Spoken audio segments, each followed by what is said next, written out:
This is Dr. Shashikala Ingale from Devchand College, Arjunnagar, welcoming you all on day 2 of the 2-day national webinar on NAAC Standard Operating Procedures and Documentation organized by the IQAC of Devchand College, Arjunnagar. Good morning to all. On behalf of Devchand College, Arjunnagar, I welcome Honorable President, Janata Shikshan Mandal, Sri Ashish Bhai Shah, Honorable Vice President, Janata Shikshan Mandal, Dr. Sautrapti Bhabi Shah, Honorable Principal, Devchand College, Dr. P.M. Herekar, our two distinguished resource persons, Dr. Shirish Shitole and Dr. M.B. Kothre, and dear delegates from across the country. Yesterday, our esteemed resource persons deliberated on NAAC revised guidelines, standard operating procedures for the extended profile for Criterion 1 curricular aspects and on Criterion 2 teaching, learning and evaluation with particular emphasis on pedagogical changes, the use of e-tools and e-platforms and POs, PSOs and COs. In today's deliberations, the focus will be on the remaining criteria, that is Criterion 3, 4, 5, 6 and 7. Let us begin today's session with Criterion 3, Research, Innovations and Extension. The resource person for today's first session is Dr. Shirish Shitole from Mahavir Mahavidyalay, Kolhapur. Yesterday we got to know about, yesterday we introduced Dr. Shirish Shitole. Today also, just for newcomers, I would like to introduce Dr. Shirish Shitole once again. Dr. Shirish Shitole is an assistant professor in the Department of Psychology, Mahavir Mahavidyalay, Kolhapur. He was a mechanical engineer. He had diploma degree, but he did multiple MA degrees and he did PhD in competitive examination, a topic related to competitive examination. He is a multifaceted and versatile personality, and he has delivered a number of lectures, more than 750 lectures on different issues on different platforms. He has delivered online lectures also. He has given online interviews also on different platforms. So we have such a distinguished person with us to deliberate on Criterion 3. He will cover Criterion 3, but his particular focus will be on research, publication, citation, index, citation calculation. So with these introductory remarks, now I would like to invite Dr. Shirish Shitole to share his screen with us and start his deliberations. Now over to Dr. Shirish Shitole, IQAC member, formerly IQAC Coordinator for 8 years. Now he is mentor IQAC team of his college. So, good morning to all of you. Good morning, sir. Ma'am, yes, sir. Yes, sir, it's visible, sir. So let us start our today's lecture. Yes, sir.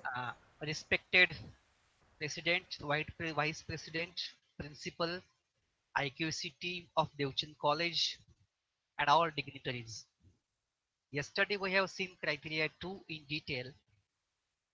Before proceeding to Criteria 3, I just want to address one query which was there by a dignitary who asked about what is the role of formative assessment in NAAC, because in quantitative matrix NAAC has asked about university results only, and yesterday we have seen many dimensions of qualitative matrix, this CO, PSO, then PO, then teaching learning methods, etc., etc. Whether these things are weighted in NAAC accreditation or not. So that was the question. So today I will answer it.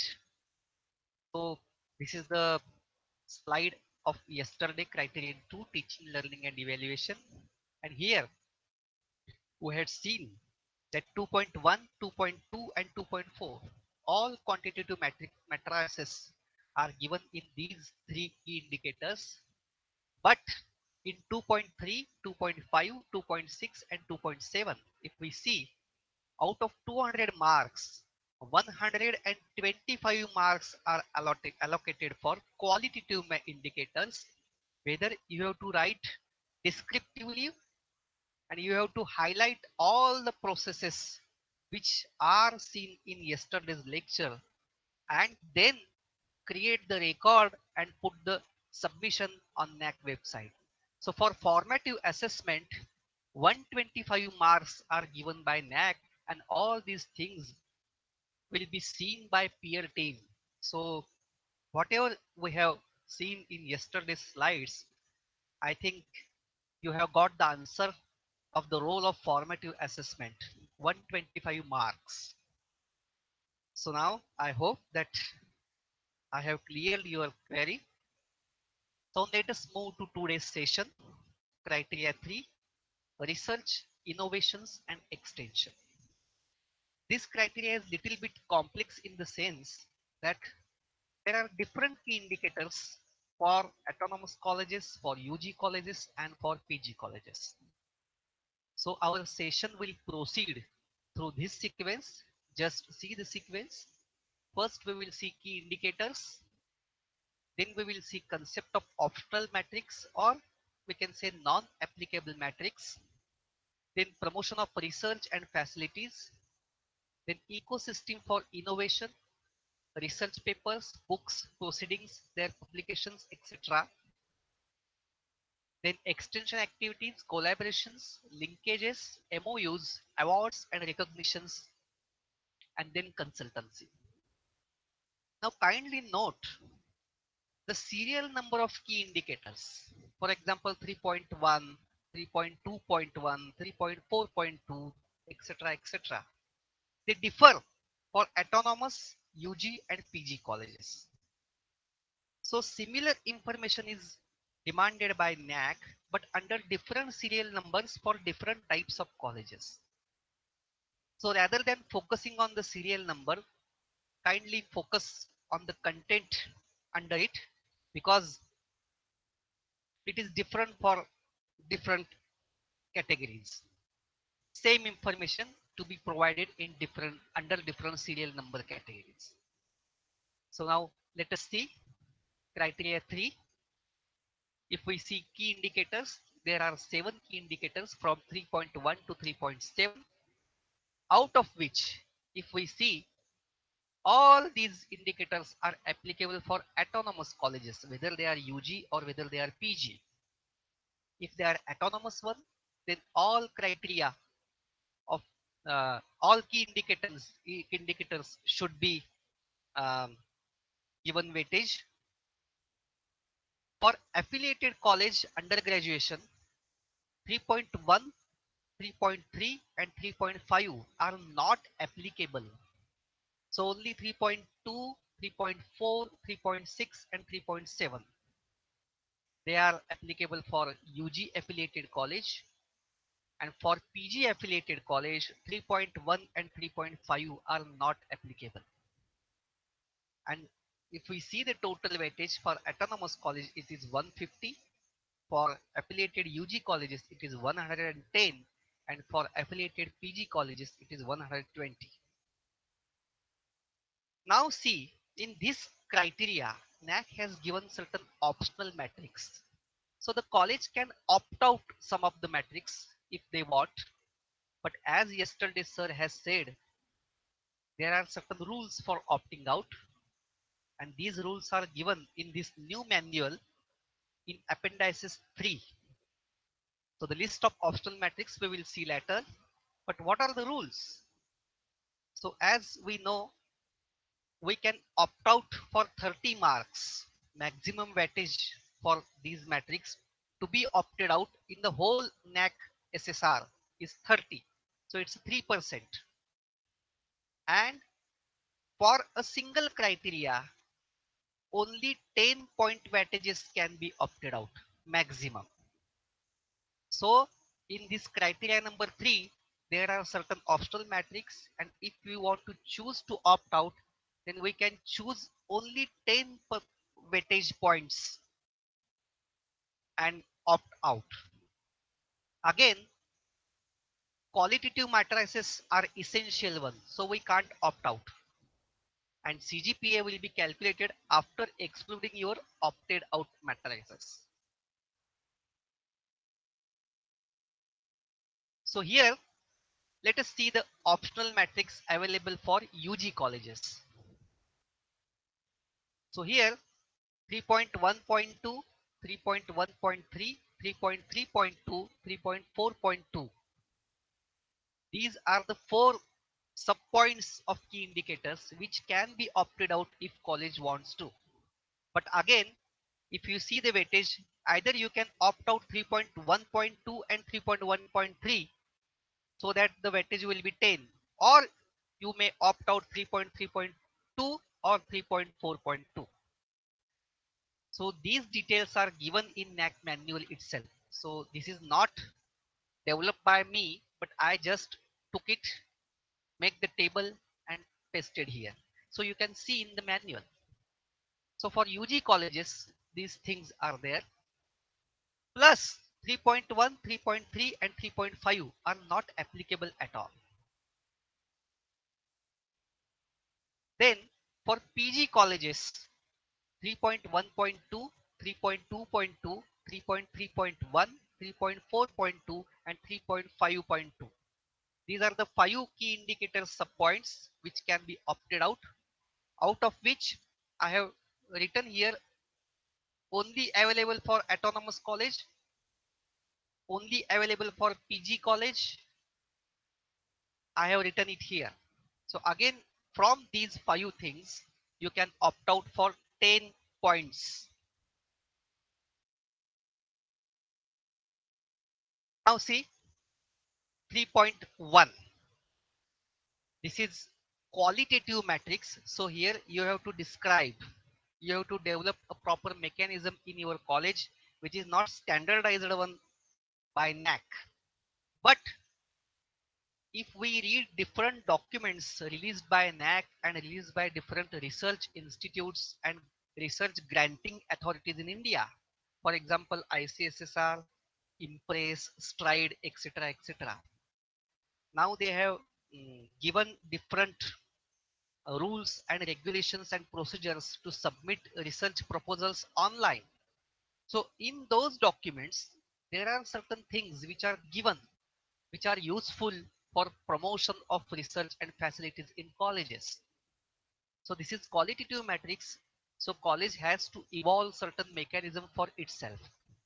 So what can be done here to develop a research culture in college? So the first one is a research and development cell in college. And we can prepare those drafts by formally establishing it,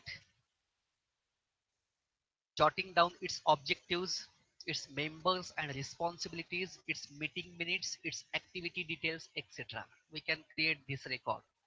This research and development cell is very important for research culture because in Impress, ICSSR proposals, Stride proposals, they have given the procedure where the proposal developed by any teacher will be scrutinized internally in college. The team of RR is there, internal scrutiny committee. That scrutiny committee will check it out, suggest modifications.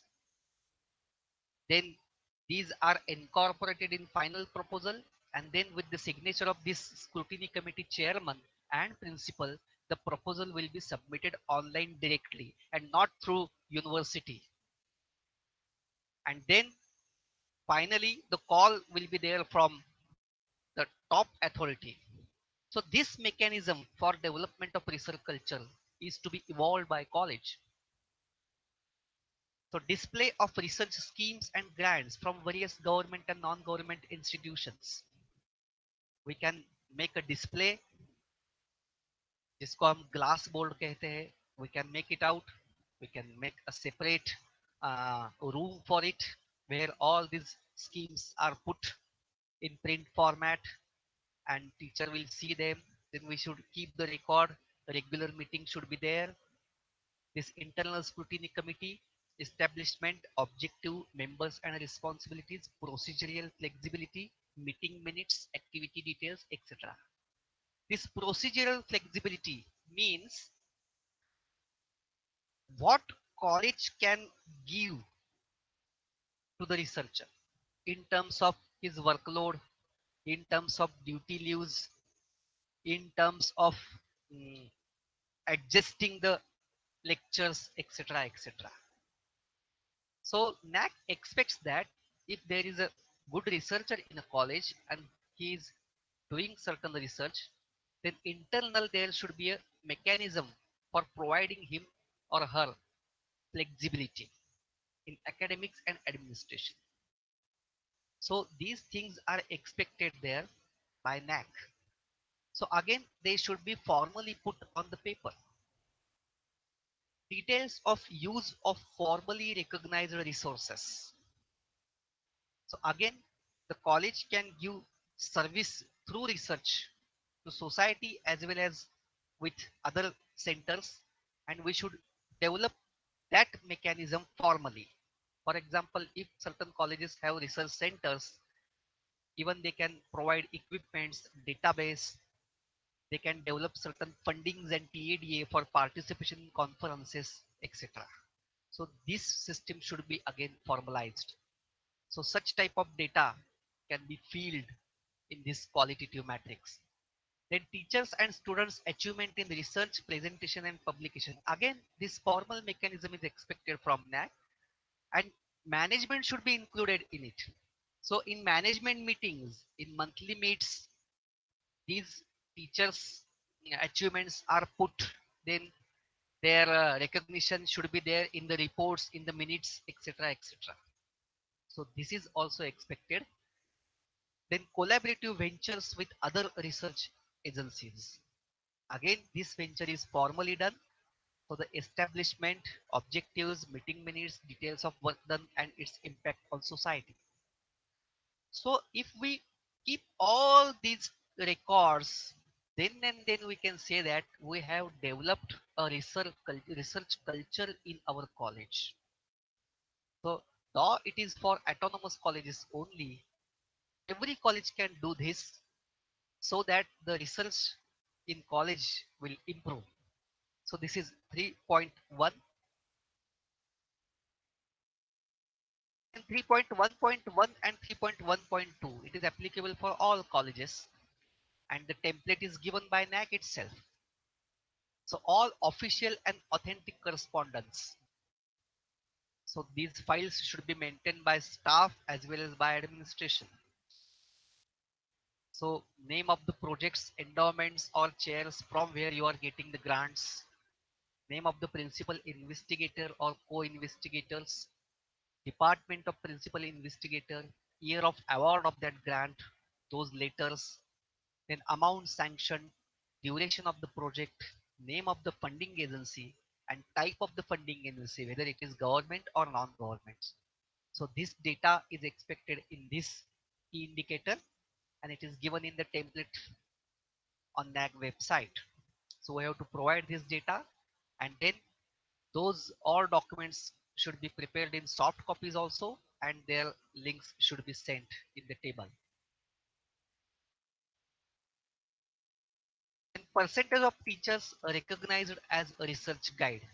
This is applicable for PG colleges only and the data template here is the name of the teacher recognized as a research guide and this guide should be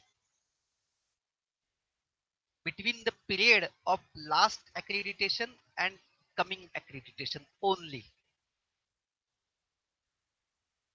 So in last 5 years, it is there, as well as in that data template, the total guides are also asked. So both templates should be developed within 5 years only, and the total. So name of the teachers recognized as a research guide, name of the department, letter of recognition by affiliated institute, date of recognition, and duration of guideship. So few universities give the duration also, few universities mention differently, few may give for 3 years, few may give for 5 years, etc., etc. So you should see that duration of guideship also, and all guides have these documents, so we can prepare this data template easily. Then seminars, conferences, and workshops. Now this section is applicable for all colleges, and in 3.2.2 of PG colleges NAAC SSR, the additional information on research methodology workshops, intellectual property right workshops, and entrepreneurship workshops. Means these three topics, they are separately covered in PG college SSR in 3.2.2. So PG colleges have to provide both in 3.1.3 and in 3.2.2. Both type of information they have to provide. But for other colleges, this 3.2.2 is not applicable for UG colleges particularly. And here the template is same for both. So year, name of the workshop or seminar, number of participants, the list should be there, date, link to the activity report on the website. So we have to prepare that activity report, and when we get certain grants from different government institutions, then we provide them compliance report where all these activities are mentioned in detail. So the same is provided here. So the agency, its level, national, international, state, mode of execution, resource persons, schedule, attendance, outcomes, etc., etc. So that report should be developed. Now, many times nowadays, colleges are taking online seminars and conferences and workshops. But they should see that all these things can be prepared in hard copies also. As we know, the participants list is there. We take Google form and feedback from every participant. So the feedbacks can be printed out, keep the record of it, and with the help of that feedback, with the help of that certificates, we can keep the hard copy records. And then we will fill these columns, number of participants. We can put out the list there. So it is very easy for online also. Just we have to take this extra effort, because offline people are there to fill all these things. But here, through Google form, we should assure that the participant has given you the required information for hard copy. So this data template can be provided through link. In 3.2.1 and 3.3, again this is a qualitative matrix. So here the description is required, and it is for PG colleges only. Ecosystem for innovations and initiatives for creation and transfer of knowledge. So here again, if we read in detail NAAC documents, then we will see what should be expected. The first one is the incubation or startup center, where different ideas are incubated, experimented, and their trial and errors are done, and the documentation should be developed. And then once that idea clicks, then you can reach out to people with the idea, or you can reach out to patent office also. So this is incubation and startup centers. So here again, the college has to develop formal mechanism for this center, where the date of establishments, the funds allocated by college for this incubation center. For example, if a college provides 50,000 rupees per year for this incubation or startup center, under which different activities are taken by teachers and students. So we can put the year-wise funds allocated, then the selection process for ideas, again the formal mechanism including management members. So we can call for different experts from different areas into that team, as well as few internal people and one or two management people, and then that committee will be there which will select the ideas, and then name of the research and duration of working and brief description of work carried out and its relevance.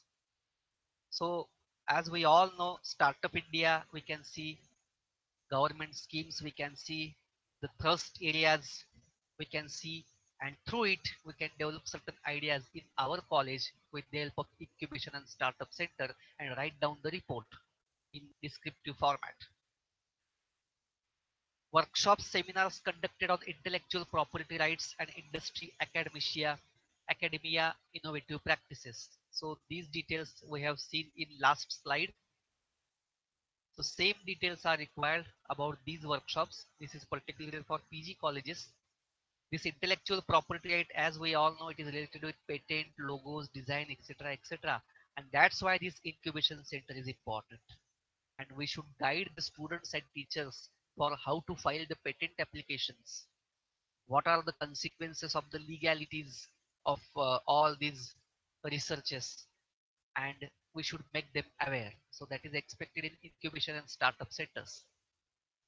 And then awards for innovation won by institution, teachers, and research scholars. So all these things are to be written qualitatively in descriptive format and few quantitatively, as we have seen the award and uh, conferences data template. So this is required for ecosystem for innovations and initiatives for creation and transfer of knowledge. So this is applicable for PG colleges only. Again, 3.2.1 applicable for PG college only.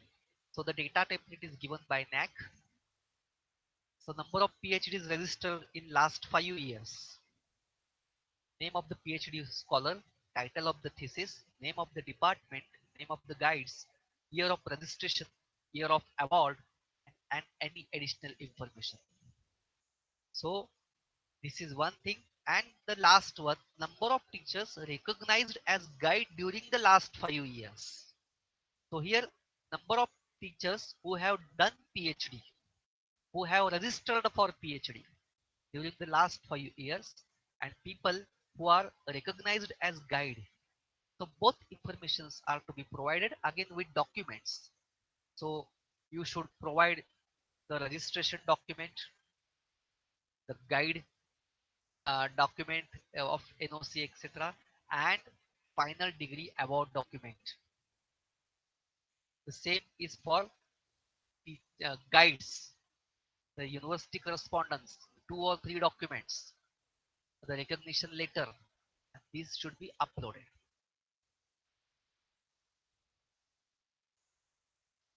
Number of papers published per teacher in journals notified on UGC website. This is very important thing applicable for all colleges, and sometimes people are somewhat jumbled about how to calculate citation index and etc., etc.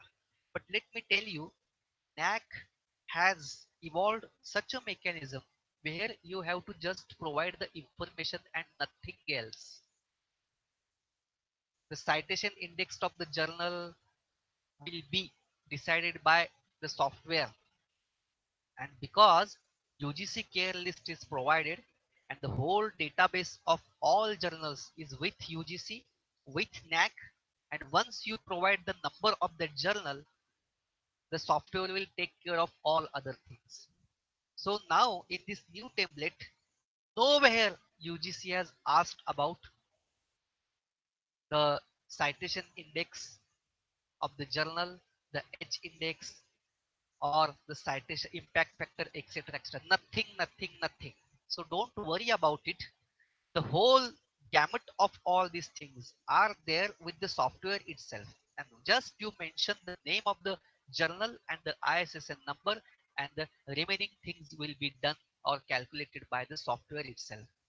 So here the data template UGC NAAC has given for us to provide the information about journals is this one: the title of your paper, name of the authors, department of the department of the teacher, name of the journal, year of publication, and ISSN number. Now see, the last point is asked about hyperlink to the recognition in UGC enlistment of the journal. So in the last column, you have to provide the hyperlink about this journal.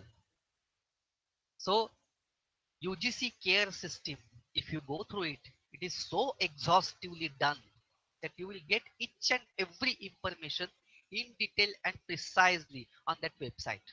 So we will see that website so that you will understand how to create that hyperlink. Another thing we should note here is that no research paper is recognized if the journal is not enlisted in UGC care. So please understand it. No research paper. So that UGC care list, now we will see the website directly.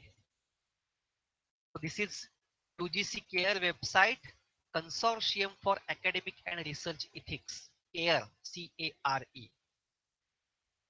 Now this website has given you all things. Here frequently asked question icon is there, then resources are there, contact is there, UGC lists are there.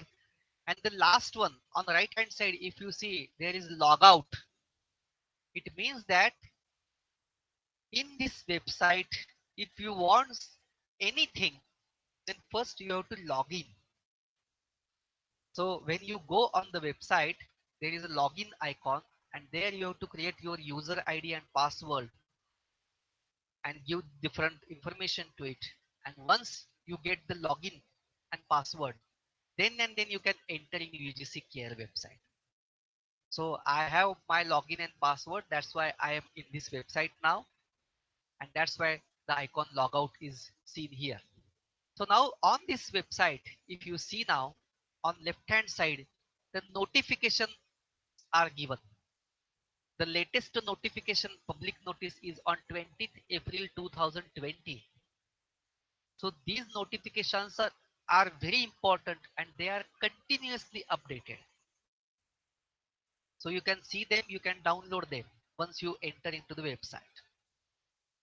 Then the alert section is there, just see in the middle. And what it has said there, please check whether the journals in which you are submitting your work is not a clone version of journal. And if you see the detailed notice, UGC has said that the responsibility of publishing the material in a particular journal is of the researcher and not UGC care. So don't get distracted by just advertisement of a journal. See whether that journal is in care list or not, because there are a few commercial people who are cloning the journal. Means the logos are the same and all these things, they are just taking them and advertising that our journal is enlisted in UGC. So this is called as clone journal. So you should check whether that journal is original, real or cloned one. And it is very easy to check. Take the credentials of that information and put it here to see in UGC care list whether it is there or not. So you can search it here. On the right hand side, if you see in blue highlighted text, UGC care list group 1 and UGC care list group 2. There are only two groups now. Initially there were 4, but there are only 2 groups now under which all journals from all streams including literature are covered. So once you click on that link, you will get the list. So now let us see this UGC care list group number 1 and UGC care list group number 2. In group 1, UGC care protocol, the journals which are qualified are given, and in group 2, the globally indexed journals are given. So Web of Science and Scopus, they are the two international repositories where whole database of journals are there, and they are connected with UGC care. So under Web of Science, if you see, there are three categories: Arts and Humanities Citation Index, Science Citation Index, and Social Science Citation Index. And in Scopus, you will see the Scopus source list. Once you click on it, you will get the whole source of Scopus. And down, if you see at the right hand side, at downside, list of journals removed from group 2 indexed in Scopus database. So to avoid duplication, UGC care has taken care. Another thing I want to mention, UGC care regularly meets and asked people to give feedback about different journals, and if someone sends the feedback that these journals credentials are not good one, these journals quality is not good one, then UGC committee scrutinize that journal and it may remove that journal from the list. And those removed journal list is also placed in UGC. So every time when you are going to publish your research paper in any journal, kindly see that whether the journal is now in the list or not. It may be removed due to the quality issues, and it may be added later once you follow the protocol. And UGC has given 24/7 link to submit any journal, any institution to submit its credentials of journal and to get it qualified. And that's why UGC care has told people that no article in any publication which is not enlisted in this list are recognized. So please be careful. And now when we are providing this information in NAAC portal by hyperlink, then naturally, automatically, the software tells whether this article should be counted or not. So that's why while providing the information, be very careful. Now see, here the people who have submitted their journals and get qualified, but which are not in Scopus and Web of Sciences, those journals are given here. So science, social sciences, art, humanities, multidisciplinary, Indian languages, and into bracket the number of journals which are qualified by UGC protocol apart from the Scopus and Web of Sciences. So this mechanism is working well, and here you can search anything by selecting. This is one example. Now see, these are the journals which are not enlisted in Web of Sciences or Scopus, but they have followed the protocol of UGC care, and that's why they are here. Now here you see the name of the journal, the publisher, the ISSN, the EISSN, and the last column. When you click on view, you will get all information about this journal, and you can paste it out and then set the hyperlink of it for the NAAC. So this is just an example, UGC care website. Then here, if you see, even you can search out the journals available in local languages. For example, language of publication. If I select Marathi, then I will get only those journals which are published in Marathi language, the list and the whole information of that journal. So same is for Tamil, same is for Kannada, same is for Hindi, same is for Assami. And I have seen the Marathi list. Many of the Marathi people who demanded that this Marathi magazine is good one, but it is not in UGC list. Now they are there. And that particular institute has to approach UGC. So here the last one is new submission form. So any local language journal institute can ask for a listing in UGC care. So this is also given in UGC care website. Now this is Web of Science group.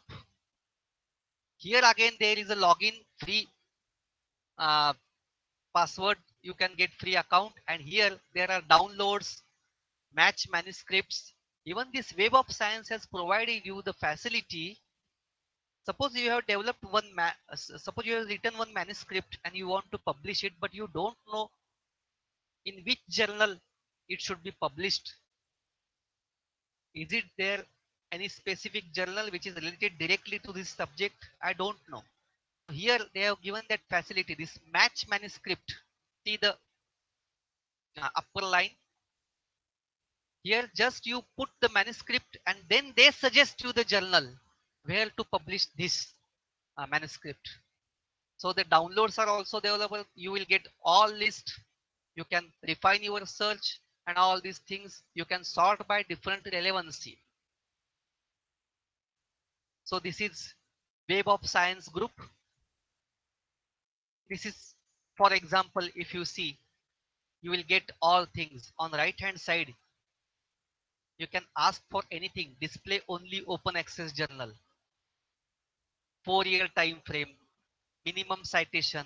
Minimum documents. Citation highest quartile, second quartile, fourth quartile. Then here percentage of citation, SNIP, SJR, publisher, all these things are given here. So you don't want to do anything. And here the facility to export this information in Excel and save it for your um, requirement is also there. So you can export this list to you, any list. So UGC care. So all these things, if you see, they are there, and that's why when you are creating hyperlink, you have to give this hyperlink where your article is published, and that will be cross-checked by the software itself. As yesterday sir has said about the benchmarks, so the benchmarks are set in software itself. So UGC is not asking you any other thing except the journal name, the ISSN name, and the hyperlink. That's all. So this is very important development in the research arena. Now 3.2.2, number of books, chapters in edited volumes, books published and papers published in national and international conference proceedings per teacher. Now here see, UGC has considered your publications in conference proceedings under books and chapters and not under research criteria which we have seen previously. So your conference proceedings are treated as equivalent to books published. So they are to be provided in 3.2.2 and not in the previous criteria. So in this international conference proceeding, here again, title of the book, title of the paper, title of the proceedings, name of the conference and level, year of publication, ISBN, ISSN number, affiliating institute at the time of publication, and name of the publisher. So this data type is given for books, chapters, and conference proceeding published papers. So again note that conference proceeding papers published are given under this 3.2.2 and not under journal paper published. If you give it there, then the software may remove it or discard it.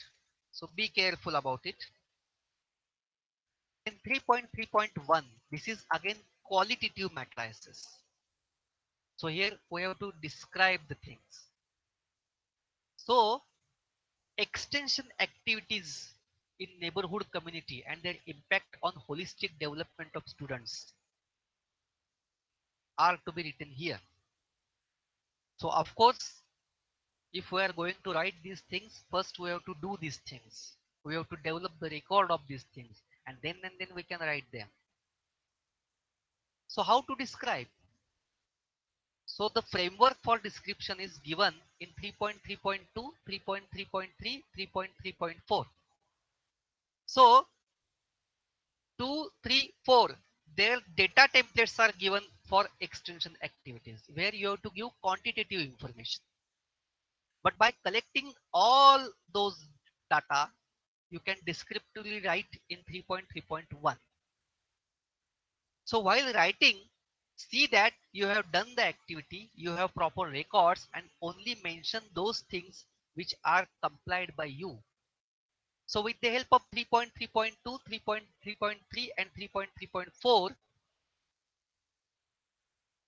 see 3.3.2, name of the activity, name of the award recognition, name of awarding government, and year of award. So this is award and recognition for extension activities. So the data template is given. You are feeding this information here, awards and recognition for extension activities.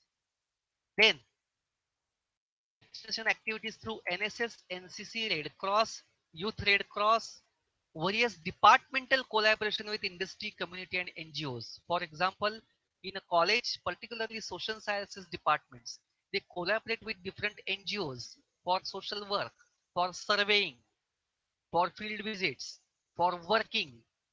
So all these things come under extension and outreach program, not only NSS, NCC.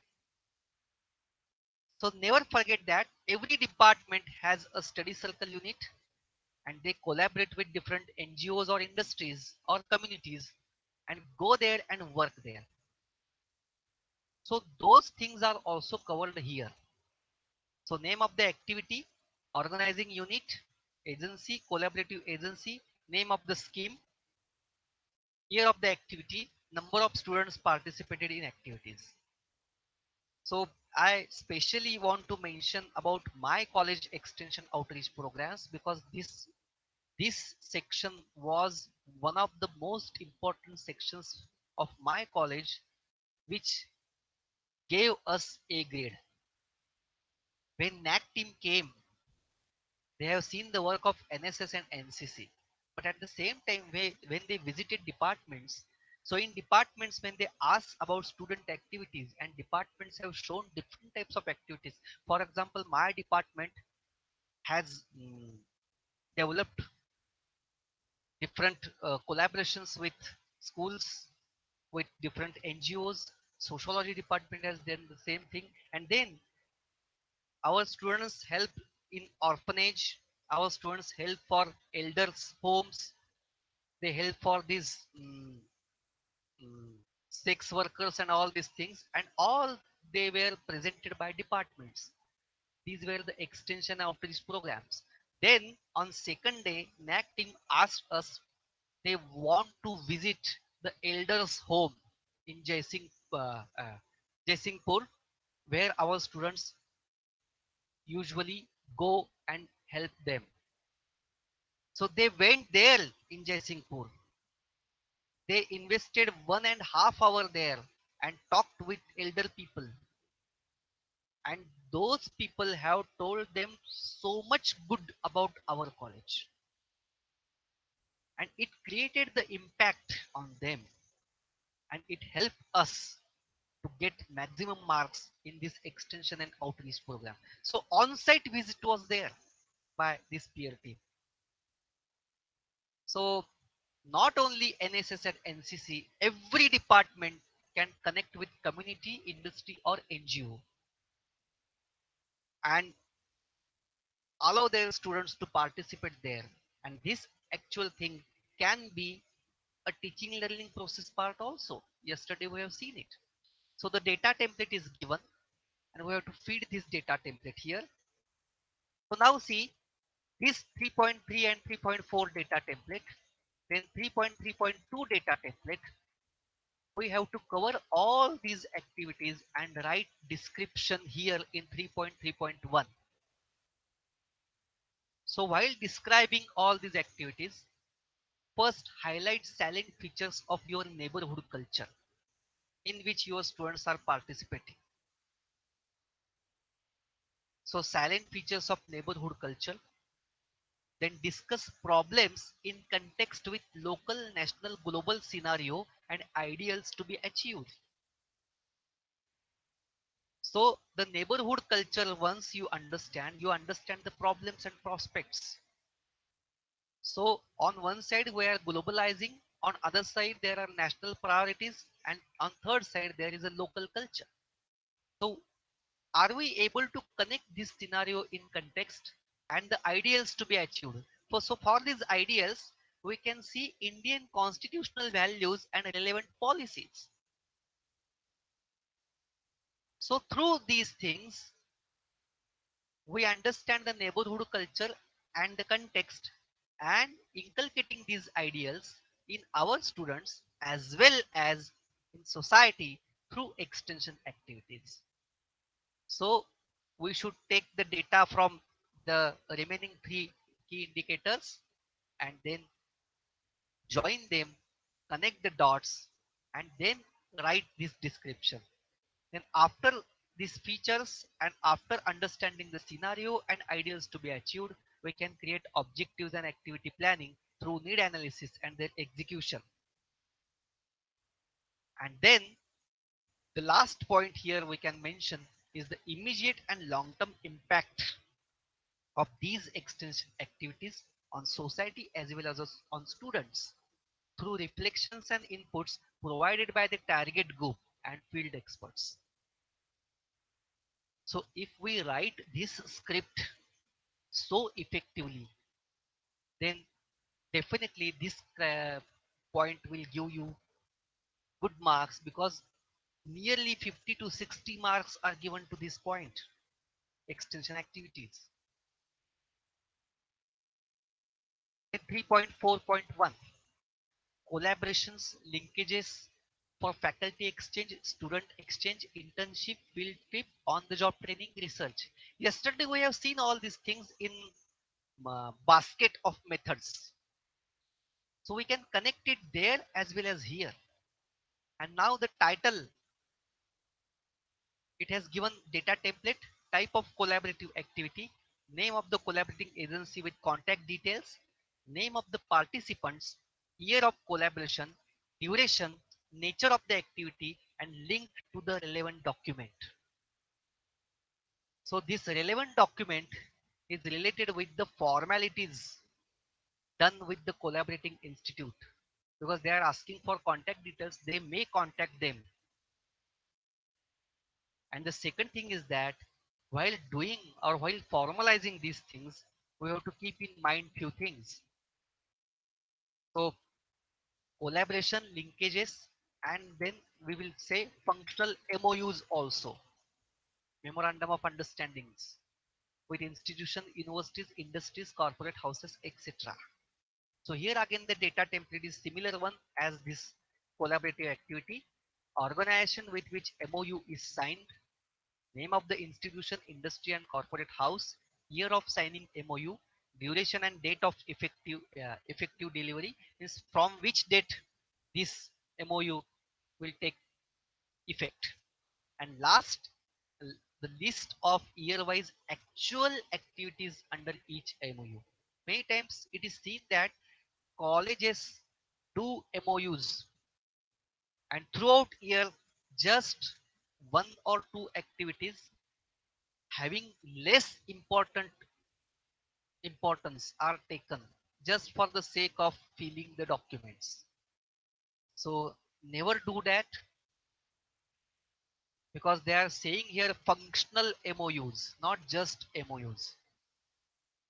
And number of teachers and students participate under MOUs, and all these things should be formalized. And that's why for these linkages, collaborations, MOUs, what should be done? So I have given few points. 2 MOUs on rupees 100 stamp papers. So it will have a weightage. First thing.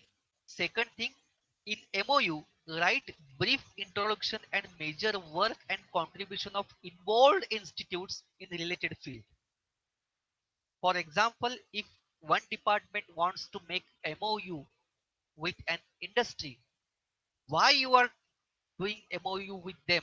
What is their specialty? What is their work and contribution in the particular field? The same is, for example, a literature department is trying to connect with a drama institute. So it has to briefly introduce the drama institute, its work, its contribution involved in that field, which will help our students of literature for developing their potentials. So write brief introduction about your institute as well as the institute with which you are going to connect. Don't just write formal introduction. Write introduction about their major work and contribution in the particular area. Then third one is propose a mode of collaboration. When you are collaborating with them, what will be the mode? Means what type of activities you are going to do together, how you are going to do them, where you are going to do them. Propose a mode of collaboration. Then who are the coordinators from their side and from your side? What will be the frequency of meetings? After 3 months, one meet, or after 6 months, one meet, or monthly meet? You have to prescribe in the MOU. Then terms of conditions, including keeping and exchanging of records, terms and conditions. So what they will provide to you, what you will provide to them. The records should be proceeded well from their side as well as from your side, and signed in duplicate having equal legal validity. So at last we can mention it. Key, there is one MOU, its duplicates are to be sent at various places in NAAC, in different application of professional courses from AICTE, from Stride, from MHRD. Then they ask for MOUs. Then you are submitting it through soft copies, so signed in duplicate, but it will have equal legal validity if you put this sentence in your MOU itself and then signed by your principal, your coordinator, and their authority with signatures and signs and with stamps. Then this MOU gets a weightage. So while we are developing linkages, collaborations, MOUs, never forget to do it in this formal manner. And then the activity records, the participations, and all these things can be added in it. And this soft copy will be uploaded. So this is 3.4.2. Last one is consultancy. It is only for autonomous college only. And again, this consultancy, this criteria, they have given it data template. So name of the teacher who is providing consultancy, type of consultancy. See, there is a difference between work and consultancy. In consultancy, you are providing your professional knowledge, and here NAAC is expecting professional consultancy through which you will generate resources for college, money resources for college. So name of the teacher, type of consultancy, means which professional expertise you are going to give, then beneficiary agency, nature of consistency, how much time, period, depth, duration of consultancy, resource generated for institution, revenue sharing, percentage of revenue sharing between teacher and institution.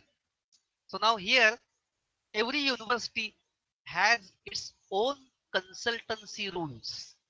Generally, they are not published on website, and almost all teachers are unaware about these rules. I will tell the example of Shivaji University. When I wanted to consult. Then I went there in Shivaji University and I tried to find it out. Even there, many people are not aware of.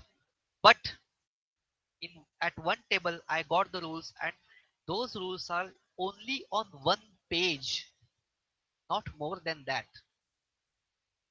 And they were framed there. So, how much percentage is given to institute? What type of facilities should be given by institute to teacher? Then how the bill should be developed and what percentage will be given to teacher, and then it will be the income of the teacher, so the it will be taxable, etc., etc.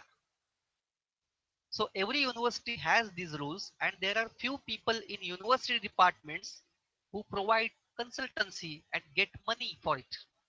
So through these rules they are doing it. So try to see, if someone wants to give consultancy, to see the rules. And again, when we are speaking about those rules, then the institute is expected to give you those facilities in your department, in your institution. So the procedural flexibility during consultancy period is expected. So the teacher has to go there in that institute. So during that period, what should be done? What is the lecture load? What is his administrative responsibility? All these things flexibly given by institute to teacher, and then this consultancy will work, and all these things are asked by NAAC. And the mechanism for recognition of consultant, again including management, it means in management meetings all these things should be put, they should be well recognized, they should be written in meetings. So this is expected. So this is criteria number 3, and in this criteria the quantitative matrix are given by NAAC, and we have seen the dimensions for qualitative matrix also. And I think that the time is showing me, so the lecture is enough. Thank you for patiently listening. Thank you.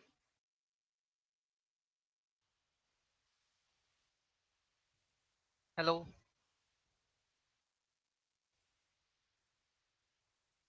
Dimensions for qualitative matrix also, and I think that the time is showing me.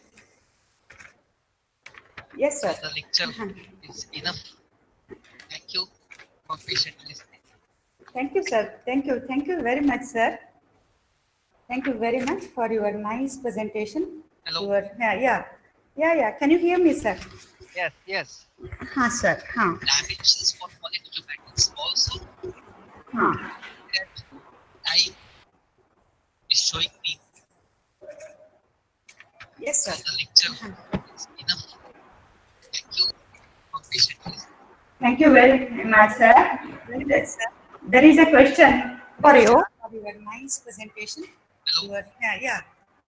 Can you hear me, sir?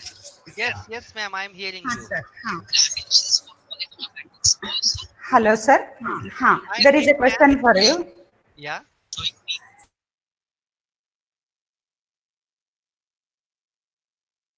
Sunil Jhande. Thank you very much, sir. There is a question for you. Yes. Double.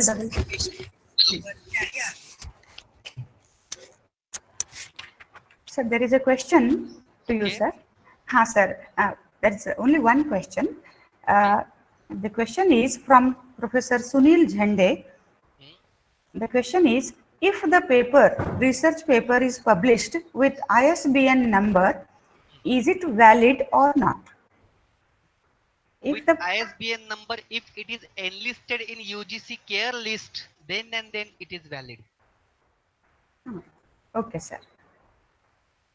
Because the software itself has created in such a way that if it is not in UGC care list, it will not be calculated. Okay, sir. Okay. So that was the only question, sir. Okay. Thank you very much for your nice and wonderful session. And would you please stop your presentation so that the next next presenter will share the screen. Okay. Yeah. Okay. So, dear delegates, now we are proceeding towards the second session. In the second session, we are going to invite our another resource person, the illustrious Dr. M.B. Kothare, the NAAC Assessor and former Principal G.I. Bhagavati College, Nippon, Karnataka. He will make presentation on the remaining criteria, criterion 4, infrastructure and learning resources, criterion 5, student support and progression, criterion 6, governance, leadership and management, and criterion 7, institutional values and best practice. Let us listen to him, and later on there will be question answer session. Please post your questions in the chat box. They will be taken up for discussion later. Now over to Dr. M.B. Kothare, sir.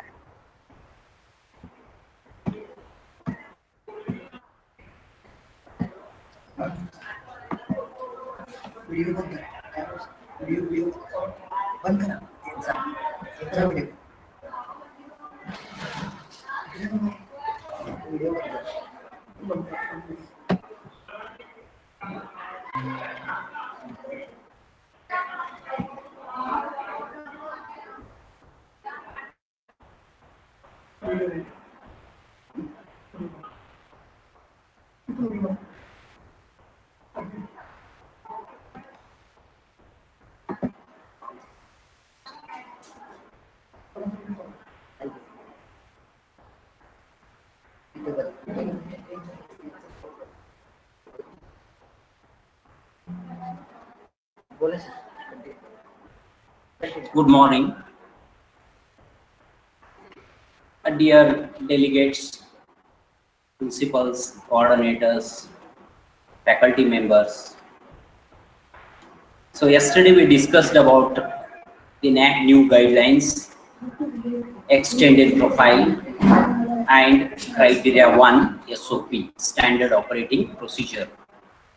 Now today we will have SOPs of criteria 4, criteria 5, 6 and 7. Criteria 4 is infrastructure and learning resource. Criteria 5 is student support and progression. Criteria 6 is governance, leadership and management. And criteria 7 is institutional values and best practices. And apart from that, I would like to highlight opt-out matrix. What about opt-out matrix? And then I will just highlight how to calculate CGPA, cumulative grade point average. That also I will highlight. So we begin with this session with criteria 4. But before that, I would like to tell a few things to higher education institution, that is faculty, principal, etc. Now, whatever yesterday we have discussed, in continuation with that, the NAAC work should be done in such a way that it should be very systematic, and it is not merely hard work, but it should be a smart work. The work should be smart. First thing is that you have to go through the guidelines clearly. Second thing is that you have to follow standard operating procedures. And the third thing is that data templates. These three things are more important. I will repeat once again. NAAC new guidelines launched on 1st January 2020. Standard operating procedure launched on 13th of February 2020. And data templates. If you go through this, it is very, very simple. And the most of the higher education institutions having a problem of preparing self-study report. This is because they prepare self-study report only in the last few months. That's why it creates panic for the higher education institutions and faculty members. coordinates, etc. Therefore, what my advice to you all is, every higher education institution should have AAA, academic and administrative audit, every year, internal as well as external. Internal AAA is done by the IQAC members. Principal will be the chairman, vice principal, IQAC coordinator, like that, 3 members committee. You can have internal AAA, and later on external AAA you can carry out, and ask the faculty members that you have to present department wise. There are so many departments in the college, and also support service departments. All those departments and support service department have to present PPT along with the documents. If you do it every year, then it will be very, very systematic. This is one thing. And this internal edit one day, external edit one day, sufficient.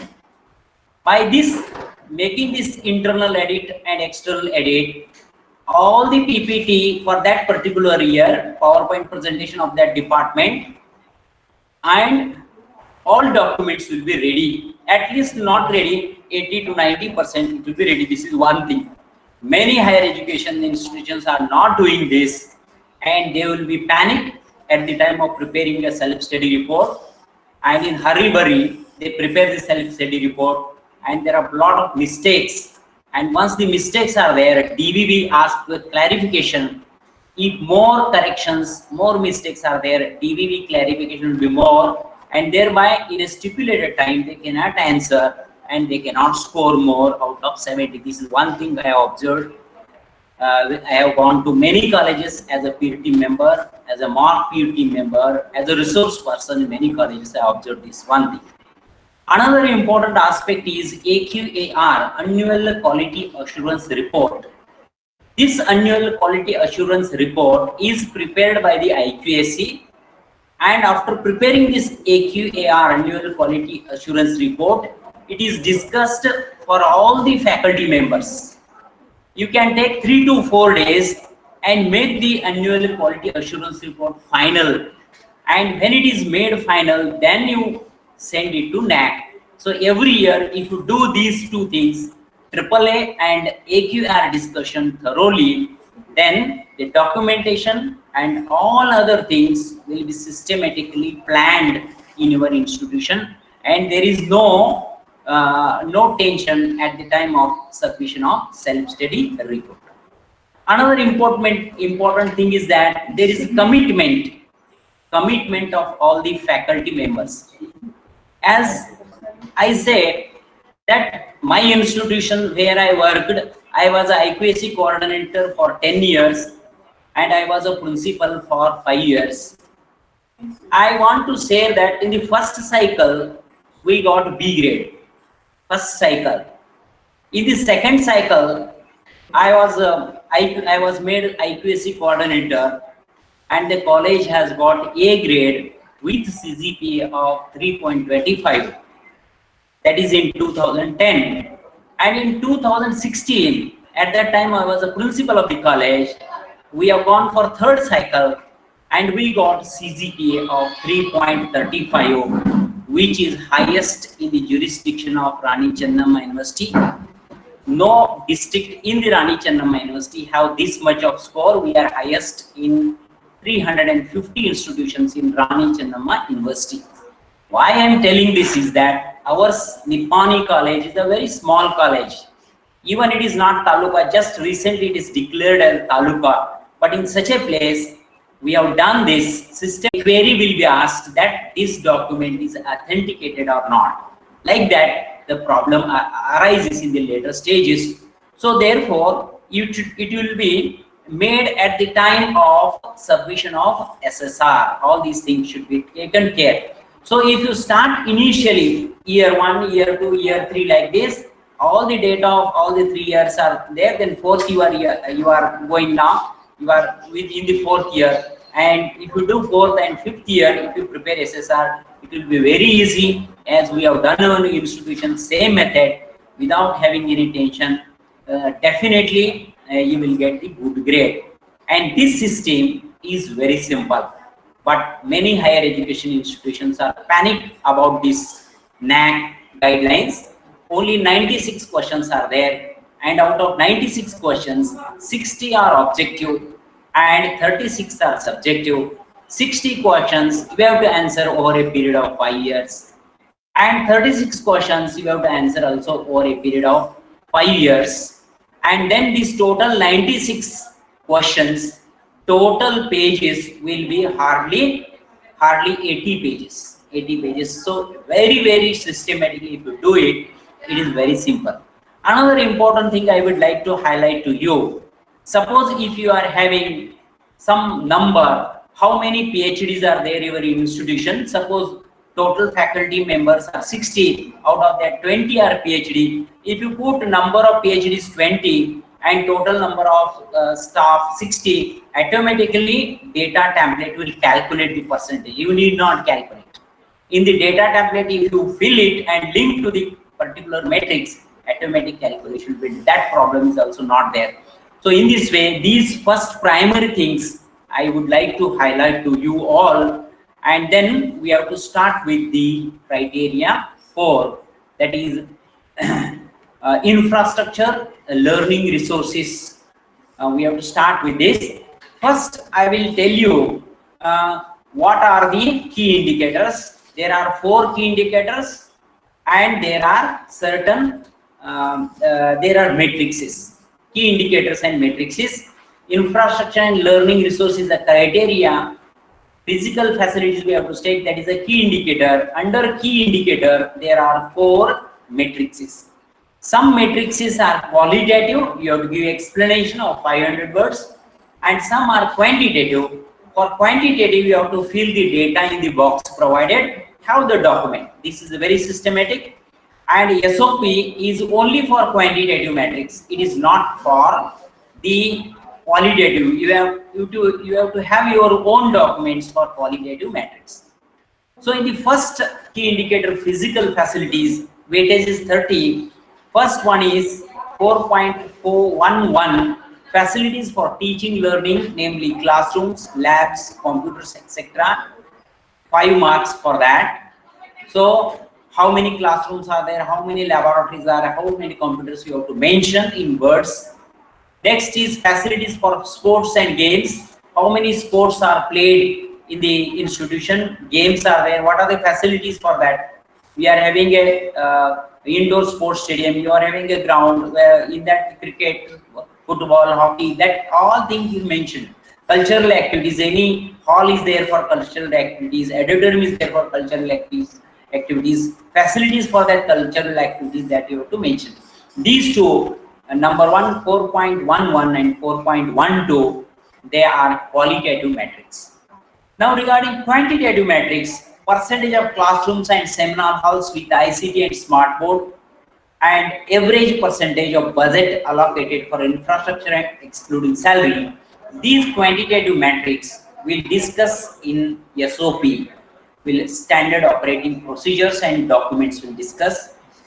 Now next one is a library. Library as a learning resource. Library as a learning resource, that is the second indicator, key indicator. In that, library is automated using integrated library management system, ILMS. 4 weightage is there. This is also description, you have to give description. So how the library is automated, what are the informations in that, you have to give the information in detail. With a supporting document should be there, but this document is not necessary to upload. It should be kept in the department because these documents are shown to the PET members when they visit your institution, because it is QLM. The next institution has a subscription for e-journals, e-Show the Sindhu, Show the Ganga membership, e-books, database, remote access to e-sources. E-journals, so many e-journals, e-Show the Sindhu, that is the copies of the thesis, and Show the Ganga membership. There are 15,000 crore the research purpose in that, e-books, database, remote access to e-sources like that. There are options given in institutions, not necessary that 6 are there. 4 are there, you will get the full weightage, the full marks you will get 4, 3, 2, 1, but corresponding documents you have to show. Then average annual expenditure for purchase of books, e-books and scholarships to journals, e-journals, that is also quantitative metrics that will be discussed in length at the time of SOP. And then percentage per day usage of library by teachers and students, 5 weightage, that is also quantitative metrics will be discussed in length. Then IT infrastructure, as it is said that from 1/7/2017 onwards, the NAAC focuses on IT or ICT based facilities. For that purpose, this key indicator is designed. IT facility updating with Wi-Fi, then 5 weightage, student computer ratio, how many students are there, how many computers are there for students use, that ratio. If you give the data of number of students and number of computers, directly it will calculate the ratio also. Then bandwidth of the internet connection in the institution. Here it is very simple. If more than 50 Mbps is there, then if corresponding documents are there, you will have full weightage here. This is the third one. So second and third are quantitative. It will be in SOP. It will be discussed what documents are required. Then 4.4, maintenance of campus infrastructure. What are the different maintaining facilities in the campus? Average percentage of expenditure on maintenance of infrastructure excluding salary. We have to leave out the salary, how much you have spent for maintenance of infrastructure, and also expenditure on support facilities like labs, library, sports, computer, classrooms. This is quite qualitative. You have to give description. How many labs are there? What are the facilities, supporting facilities in the labs, laboratories, sports, computer, classrooms, etc. So these are the 4 key indicators, and in 4 key indicators there are various matrices. Now in SOP we have to discuss only the quantitative matrix. So first, criteria for infrastructure and learning resource, SOP for quantitative matrix. As already I have told, SOP is designed only for quantitative matrix. SOP is not designed for qualitative matrix, because as you can have your own documents as far as qualitative matrix is concerned. But quantitative matrix, you have to follow the documents required by the NAAC. Now first one, 4-point metric number is 4.1.3. Percentage of classrooms and seminar halls with ICT enabled facilities such as smart class, LMS, etc. What is required here?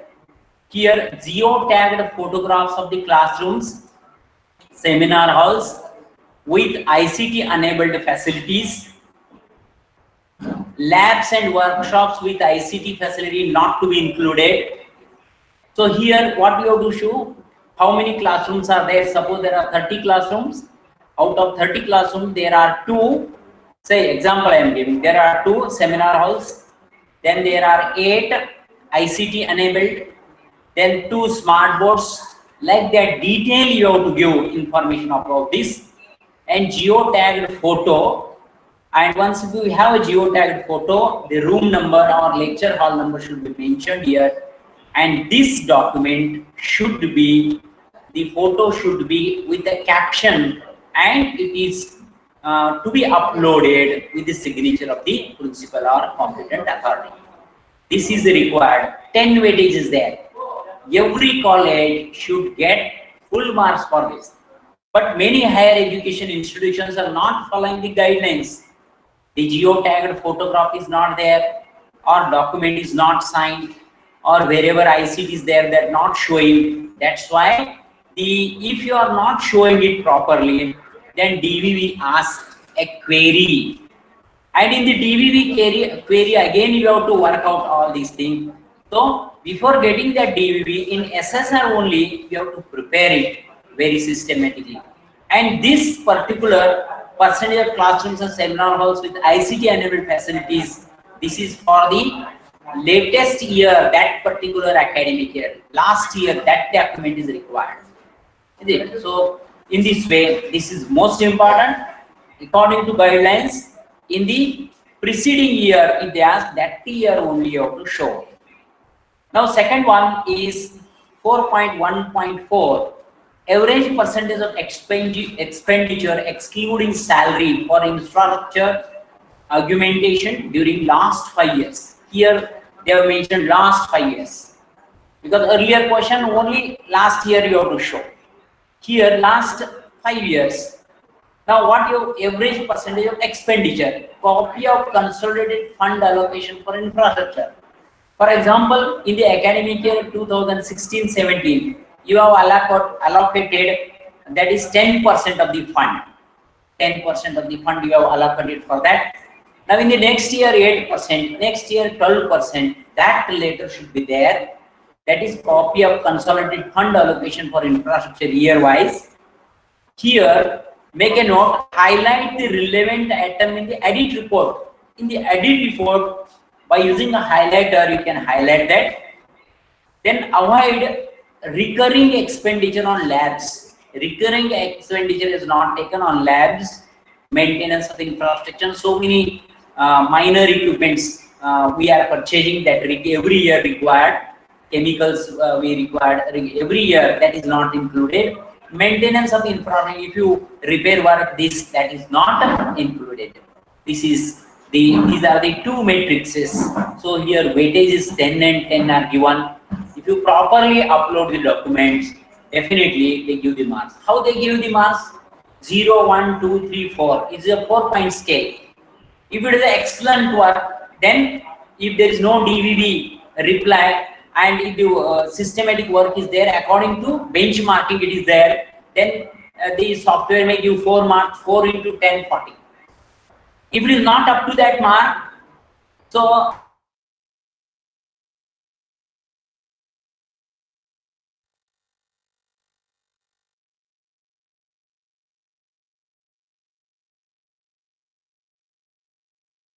(7) 2018, this DVB was not there. Directly they used to give 0 marks. But after that, 1/7/2018, they have introduced this DVB. Higher education institute, they ask the clarification, this is not there. In a stipulated time, if you answer it with the document, then they may consider. If you won't answer it, then they reject it. But every higher education institution, you have to answer DVB, yes or no. If it is there, yes. If it is not there, no. You have to answer. You should not keep quiet.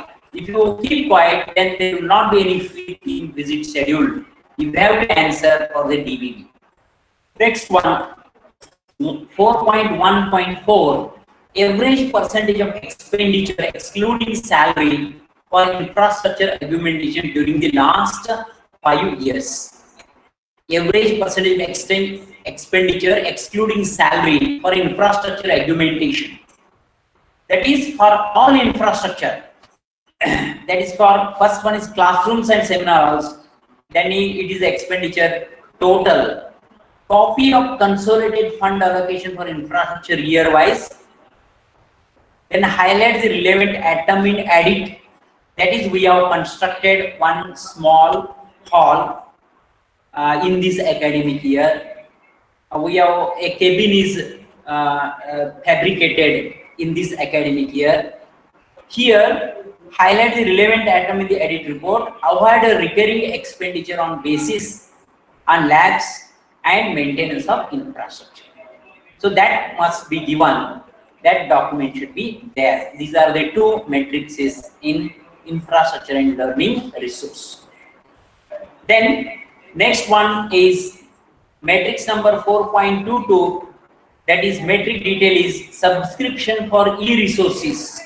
6 weightage is there: e-journals, e-show the Sindhu, show the Ganga membership, e-books, database, remote access to e-sources. Out of 6, if an institution is having 4, all right. No, don't worry. They are not expecting 6 out of 6. If 4 are there, corresponding 4 documents. Corresponding 4 documents should be there. Not necessary to mention 6 because in the guidelines they have given it. 6 out of 6, 4 should be there. Then first one, a copy of the letter of subscription subscription to the journal, then screenshot of the facilities claimed with the name of HEI, then specific details in respect of e-sources. All these things will be available. This is available in the SOP, and also we have to go to documents, that is templates. If you go to templates year wise, it is very simple: year 1, year 2, year 3, year 4, year 5. Like that, year wise you have to fill the data. E-journal subscribed in year 1, e-journal subscribed in year 2, you have to fill it corresponding documents. If you mention, it is very systematic. So this is weightage is 6 here, but here option is given out of 6 you can have any 4. Next, average annual expenditure for purchase of books, e-books, subscription of journals during the last 5 years. Now here, annual expenditure, you allot some 10%, 15% for library. It is not necessary that you should spend 15 only exactly. Sometimes 17 or 18% you will spend, sometimes 12 or 13%, but you have to allocate. That 15% is allocated, we have spent 12%. You have to mention that how much is allocated, how much is spent, and recording documents. That is given in the data templates. Provide consolidated extract of expenditure for purchase of books and journals for that academic year. How many books and journals are purchased, receipts are there, and extract will be there, so that we can have this document every year. This document should be signed by the librarian, IQAC coordinator, and the principal. That is, it is signed by the competent authority. If it is concerned to library, librarian has to sign. If it is concerned to department, department has to sign. If it is concerned to support service authority should sign. Then audited report highlighting the expenditure for purchase of books and journals. It will automatically come in the audited report only using a highlight, or you can highlight that. That's sufficient. The software will accept highlight in the audited report. Then you will have a DVV query. Two things are there. Second, you are not highlighted means whether you have spent that amount, it is entered in audited report, question is asked, so you have to again work out. For that purpose, you have to follow SOP and data templates correctly so that the problem doesn't arise. Any institution getting more and more DVV questions, then it is very difficult for the institutions to compile all the DVV questions in a very short time, and thereby institutions and they are not getting the good marks. So therefore, that is important. Then next is 4.2.4 percentage per day usage of library by teachers, students. Data for the latest completed academic year. Look here, percentage per day usage of library by teachers and students. Only that latest completed year is required. It does not mean that you have to do it for that year. You have to do for all the years, 5 years, all the assessment years. But that last year is more important. So that data is they ask the data of that particular year.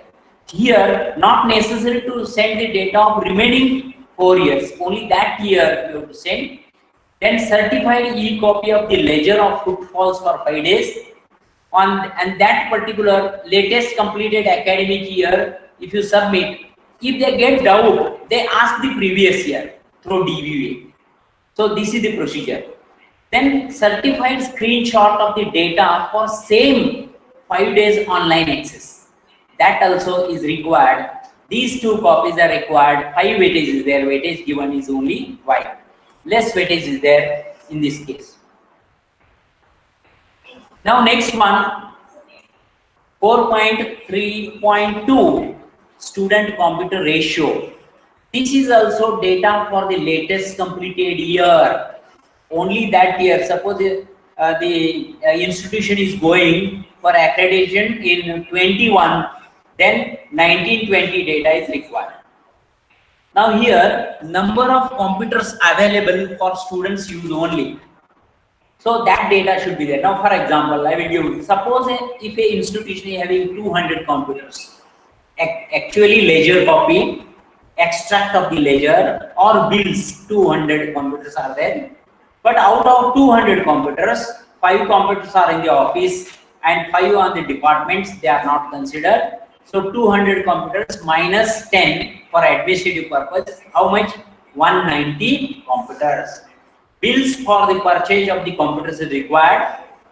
Then highlight the entries of computers purchased. You can have bills, all bills of various items. So you are submitting bills for computer purchase, there only you have a computer. Suppose you purchased a computer, laptop, other softwares also, other things, chairs, at one bill, in that bill you have to highlight only for the completed academic year. So these 3 number of computers available for students use, that is 200 minus 10. Example I am giving, 200 minus 10, 190, signed by IQAC Coordinator and computer in charge and principal. Bills for the purchase of computers and highlight the entries of the computers. If you do this, then definitely the software will give 4 marks to you. 4 into 10, 40. Like that, the weightage 40, 30, 20 goes on adding. So weightage is up to 1000 marks. So therefore, care should be taken for this. Then next, metric number 4.3.3, metric detail, bandwidth for internet connection in institutions, 15 weightage is there. This is very simple, and 15 weightage is given. More than 5 Mbps, we are having in our institution more than 50. Here the institution, Devchand College, they are saying that they are in 100 Mbps. So they have given 50 Mbps, 30 to 50 Mbps, 10 to 30, 10 to 50, less than 5 Mbps. You can have this 50 Mbps in any institution. For that, what document is there? Document is required. Bills for any 1 month or 1 quarter of the latest completed academic year, indicating internet connection plan, speed, bandwidth, and HEI name, the name of your institution. This is one. Then e-copy of document agreement with the service provided, BSNL or Airtel, etc. Then note, only leased line connectivity in the name of HEI will be considered. Leased line connectivity should be there. So here just see, very simple, 15 weightage is given. Systematically, if you want have a document should be signed by the competent authority. The bill should be signed by the billing authority, and the if you sign by the computer authority, then you scan it, keep it on your website at the time of submission of self-study report. If you upload to the NAAC, the problem is very simple. So like that, you can have this 4.3.3, 15 weightage is there. Wherever more weightage is there, care should be taken. Now every time I am saying you have to take the signature of the competitive authority, not only principal. Principal signature is must in every document, but it should be again the signature of the IQAC coordinator or the concerned department. If 2-3 signatures are there, in scanning purpose, if some 1 or 2 signatures are missing, other signature will be there. Of seal is missing, it is not scanned properly. In that case, you will have a DVV query. DVV, this is an authentic document or not? Please clarify. That problem is there. To avoid that, you have to do it. Therefore, they mentioned the signature of the principal or the competitive authority.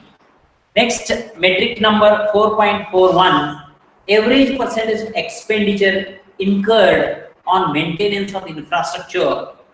Here, infrastructure means physical and academic support, excluding salary component during the last 5 years. Here, provide what documents required. Provide the audited income and expenditure statement, highlighting the items of expenditure incurred on maintenance of physical facilities. How you maintain the physical facilities? Where for maintaining the physical facilities, you are having certain MOUs, or you are having the support staff. Then academic support facilities duly certified by head of the institution and CA. What facilities there for maintenance, that you can have here in this. Now, in this way, we can have this 4.41. Now, this is the last one, 4.41. Here AMC is there, annual maintenance contract. Annual maintenance contract. In the annual maintenance contract, if a equipment is purchased, it will not come in this. But service charges, it will be there, and it's yearly service charges or service charges at the time of repairing, that will come in this maintenance of infrastructure. So this is about infrastructure facilities. Then next one, we can have student support and progression. 130 weightage is there for PG and UG. Now here, average percentage of students benefited by scholarships and free seats provided by government during the last 5 years. Now look here, for government they have given 20 weightage, and scholarships and free seats other than government only 5 weightage is there. All the aided institutions, government institutions, they are having this scholarship. Therefore weightage, more weightage is given, 25 weightage is given for other than government. And then capacity building and skills enhancement initiatives such as soft skills, language communication skills, life skills, physical fitness, health and hygiene, ICT, computing skills, etc. So here option 4, 3, 2, 1, 0, there are various options are given. According to option, you have to select a particular item in that. Next, 5.1.4, average percentage of students benefited by guidance, competitive examinations, career counseling offered by institutions during last 5 years, 10 weightage. Then institution has a transparent mechanism for timely redressal of students' grievances, including sexual harassment, ragging case, 5 weightage is given. Then, so student progression to higher studies, average percentage of placements of outgoing students during last 5 years is n. Then percentage of students progression to higher studies, UG to PG, PG to MPhil, PG to PhD, MPhil to PhD, PhD to postdoc. Then average percentage of students qualifying in state, national, international level examination during the last 5 years, only weightage given is a 5. Then students participation and activities, number of awards, medals, 20 marks, presence of an active student council, 5 marks, average number of sports and cultural events, 20 marks. Now here I will just highlight you about the SOP in detail. As far as qualitative metrics are concerned, that is 5.3.2, that qualitative metrics, you can have your own documents, that is presence of an active student council and representation of students on academic and administrative bodies. Here we prepare in the beginning of the year the list of the staff members having their role for the academic year along with the students, that various administrative bodies, committees we form, that list will be signed by the competent authority, that document is in, and what process is adopted, that we have to do explanation in corresponding documents are there. For sports also, for cultural events also, for all other activities, what method is there, the active students council method is there, that you have to highlight. So this is about the 5.3, and 5.4 is alumni engagement. This was introduced recently. So contribution of registered alumni, 5 weightage is there. If mere alumni association is there, it is not taken for granted. The alumni association should be registered in the cooperative department. It should be registered alumni association is there. The copy of the registration of alumni association signed by the competent authority of the institution should be provided at the time of peer team visit, because it is QLM, qualitative metrics. And alumni contribution during the last 5 years, that is more than 5 lakh, 4 lakh to 5 lakh, 3 lakh to 4 lakh, 1 lakh to 3 lakh, less than 1 lakh, A, B, C, D. Like that, the weightage is given. For that purpose, if it is more than 5 lakh, then you give option corresponding documents. 4 lakh to 5 lakh corresponding option. Like that you have to give the option here and corresponding document. Only 5 and 5, 10 weightage is given. So contribution of registered alumni association, they have asked last time how many association meetings were conducted. That question was there. Now they have removed it.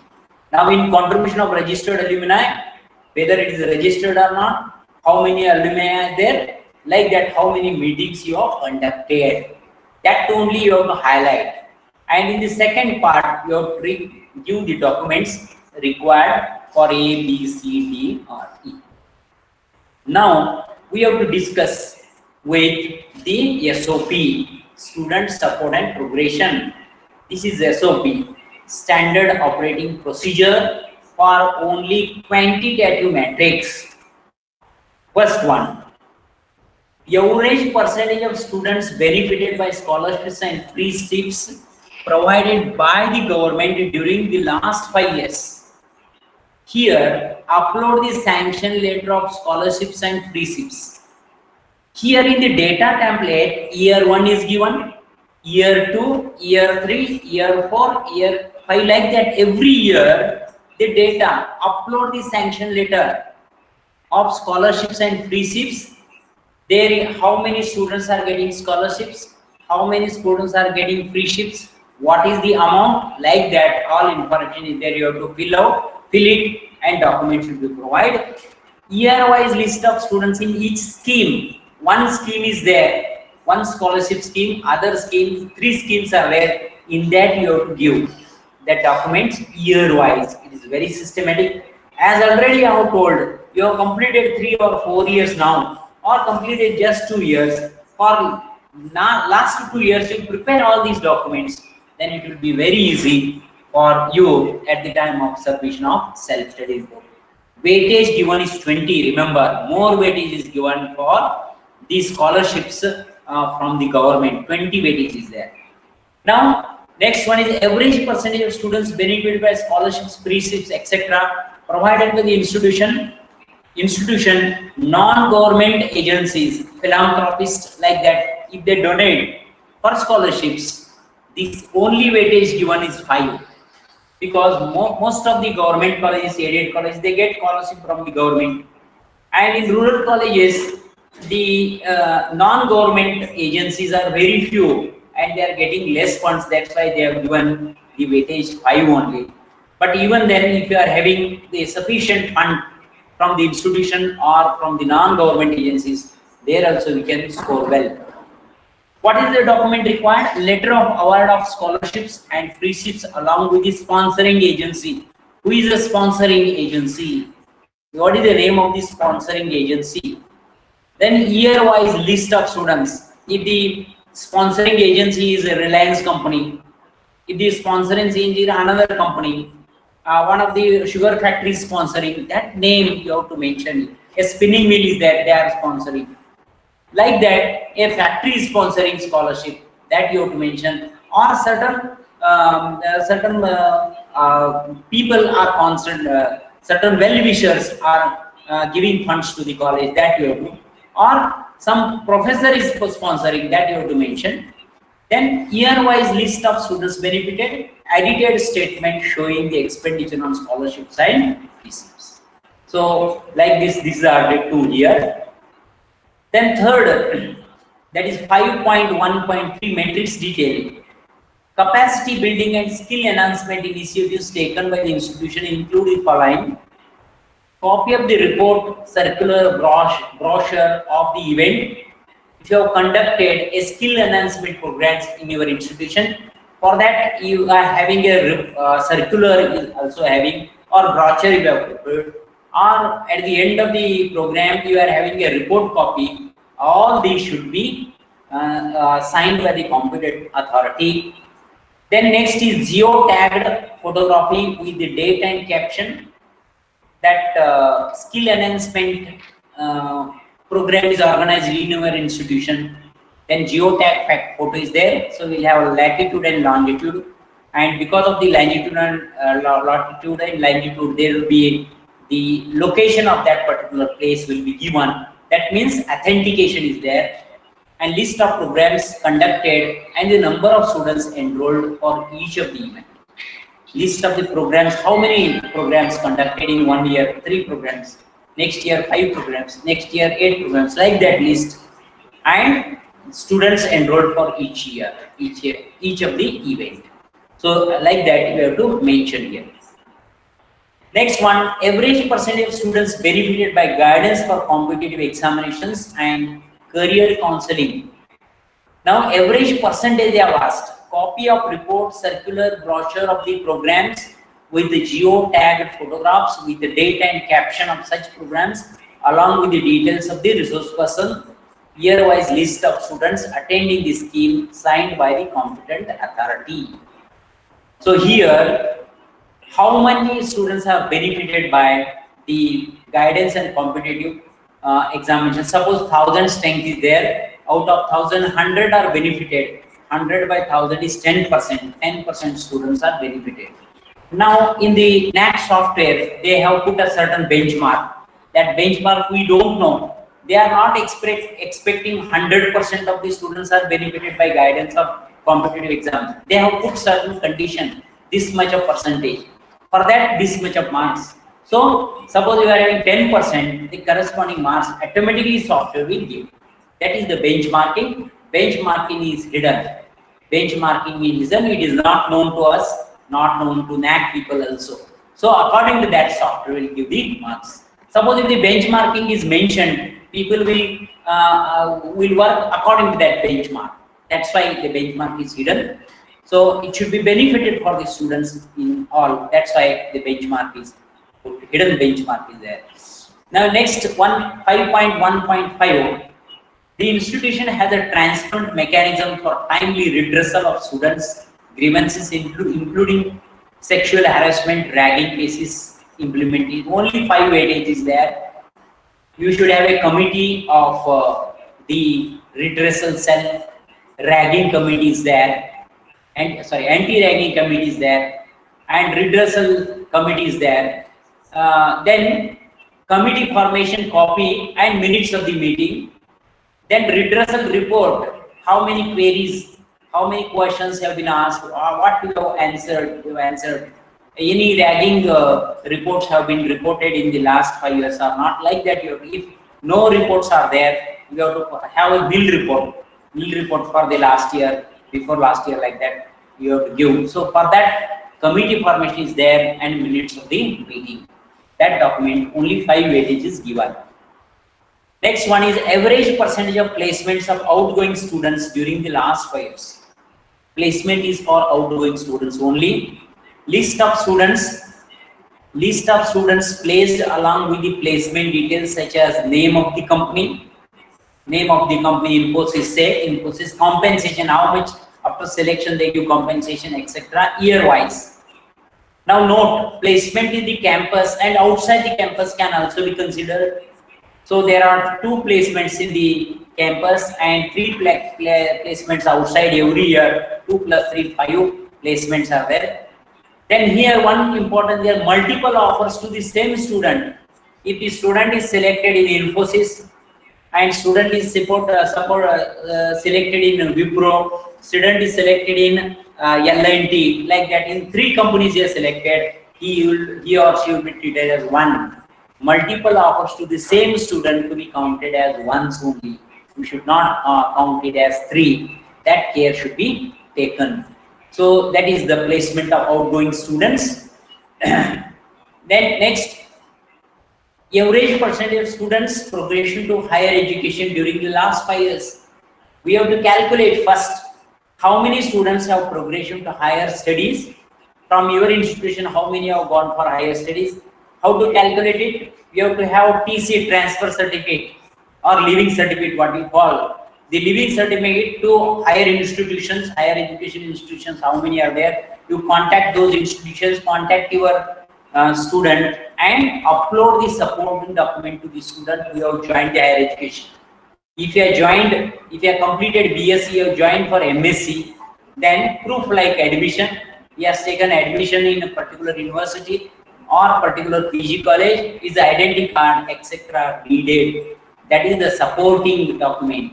and this supporting document should be signed by the competent authority. Why competent authority? Because if a person is from taking admission in Shivaji University or Rani Chennamma University, their seal is there, but you have to put your seal and signature, then it is authentic. Then average percentage of students qualifying in state, national, international level examination during the last 5 years. List of students year-wise under each head. List of students year-wise under each head. Qualifying certificate of the students taking examination. That is national, international level examinations. That should be mentioned here. Then 5.3.1 number of awards, medals for outstanding performance in sports, cultural activities at the university, state, national, international level during the last 5 years. Here, number 1, e-copies of award of letter and certificates. E-copies of award letter. You will get in our institution, you will get the copy from the university. Electronic copy you will get, and later on after attending you will have certificate of that for that students that is required. No, only inter-university, state, national, international level achievements will be considered. Inter-college achievements are not considered here. Inter-university, state, national, international, etc. Participation in Republic Day parade by NCC cadets may be considered. Then award for team events is considered as 1. If there are 5 team events, in every team 10 persons are there, you don't show 50, you show 5 only team events as treated as 1 along with the team list signed by the competent authority. Then 5.3.3 average number of sports and cultural events. Average number of sports and cultural event organized in the institution participate during last 5 years, institution or other institutions, both it will be included. Report of the event with photographs along with the list of students. Photograph is there should be caption. Now just see, geotagged photo is implemented from 2019 onwards, but earlier to that there is no geotagged photography, so you can have caption there. But from 19 onwards also you write caption along with that geotag photo. In that you will have latitude and longitude will determine the location of the place. Then copy of the invitation card brochure should be uploaded. It should be signed and uploaded here to the NAAC. Then the last one is alumni contribution during the last 5 years. So two metrics are there for alumni engagements. One is qualitative and another is quantitative. Now here quantitative metrics, list of alumni. How many alumni are there? 500 alumni are there. That list should be signed. Alumnus, and with amount contributed. How many? Only 10 are contributed. That list should be. Out of these, 10 members have contributed in this year. Another 15 are in this year, like that. Then annual edited statement of accounts highlighting the alumni contribution. Alumni contribution in the edited statement you should highlight by using the highlighter. Only 5 weightage is given. In some rural colleges it is very difficult for contribution for alumni, therefore only 5 weightage is there, but still then meager amount, small amount is there, that also you can mention. Steps are given there, more than 5 lakh, less than 5 lakh, according to that you have to mention and support the copy. Suppose we mention any amount, some colleges they mention 5 lakh and they don't, they have a copy. In that case, again what happens in DVV question will ask, there you have to forward the list. Even if you won't forward there, then it is rejected. So unnecessary work. When you are having a document, then put that particular capture, put that option there. This is about the student support and preparation. Now, the 6th criteria is governance, leadership and management. 100 weightage is there. Institutional, first one is institutional vision and leadership. That is the first key indicator. Here more qualitative metrics are there. Effective leader in tune with the vision and mission of the institution. The principal is the leader. The next vice principal IQAC coordinator, department heads, like that will have the effective leadership that you have to mention. 5 weightages there. The institution practices decentralization and participative management. That you are having committees, various committees. This committee is headed by certain staff members and students. That list you have to provide and give explanation. Then strategy development and deployment. What is the strategy of your institution for various matrices? Perspective strategy plan is effectively deployed to only 2 weightages is there. Then next, the functioning of the institutional bodies is effective and efficient as visible from policies, administrative setup, appointments, service rules, procedures. This is also qualitative explanation. In explanation, they give 500 words or 250 words. That much explanation you have to give. If 500 words, less than 500 words. If it is more than 500 words, 1 word is there, it will not accept, it will reject. So less than that, it will, at the time of submitting, it will reject it. So therefore, care should be taken that number of words should be less than mentioned in the matrix. Then implementation of e-governance in the area of operation, administration, finance, accounts, students, admission and support, and examination. All 4, any 3, any 2, any 1, 0. This is quantitative. Here documents are to be uploaded to the NAAC. That we'll discuss in SOP. Then next, faculty empowerment strategies. What are the welfare measures for teaching and non-teaching staff? In your institution, what are the welfare measures? Whether staff cooperative society is there, staff tea club is there. What are the welfare measures for non-teaching staff? The dress code is provided to the non-teaching, that is clerks and attenders. That any welfare measures, loan facilities given, that is all you have to mention.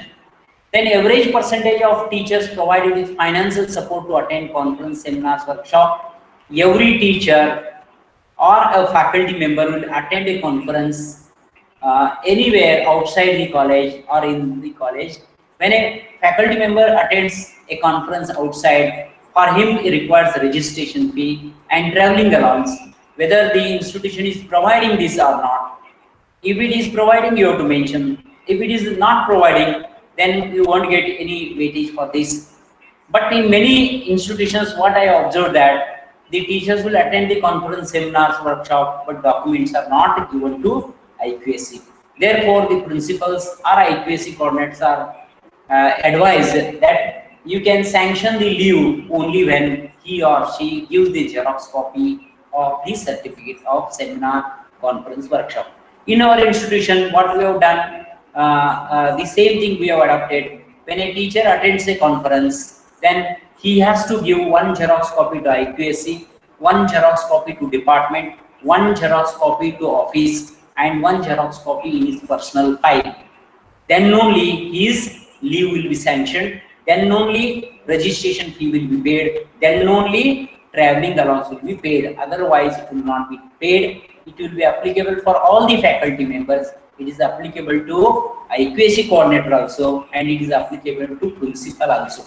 Because of this, we are having in our institution all the documents up to date. Because of this, if you adopt this system, it is very, very systematic. You need not worry. Now I will tell one example. If a teacher attends a conference and if a certificate is given, he keeps the certificate in the folder or bag, and the bag is kept here and there. And if you ask that person after 4 years or 5 years, the certificate is not there, that even though he has attended, certificate is not there, so it will not be considered. So this method you have to adopt.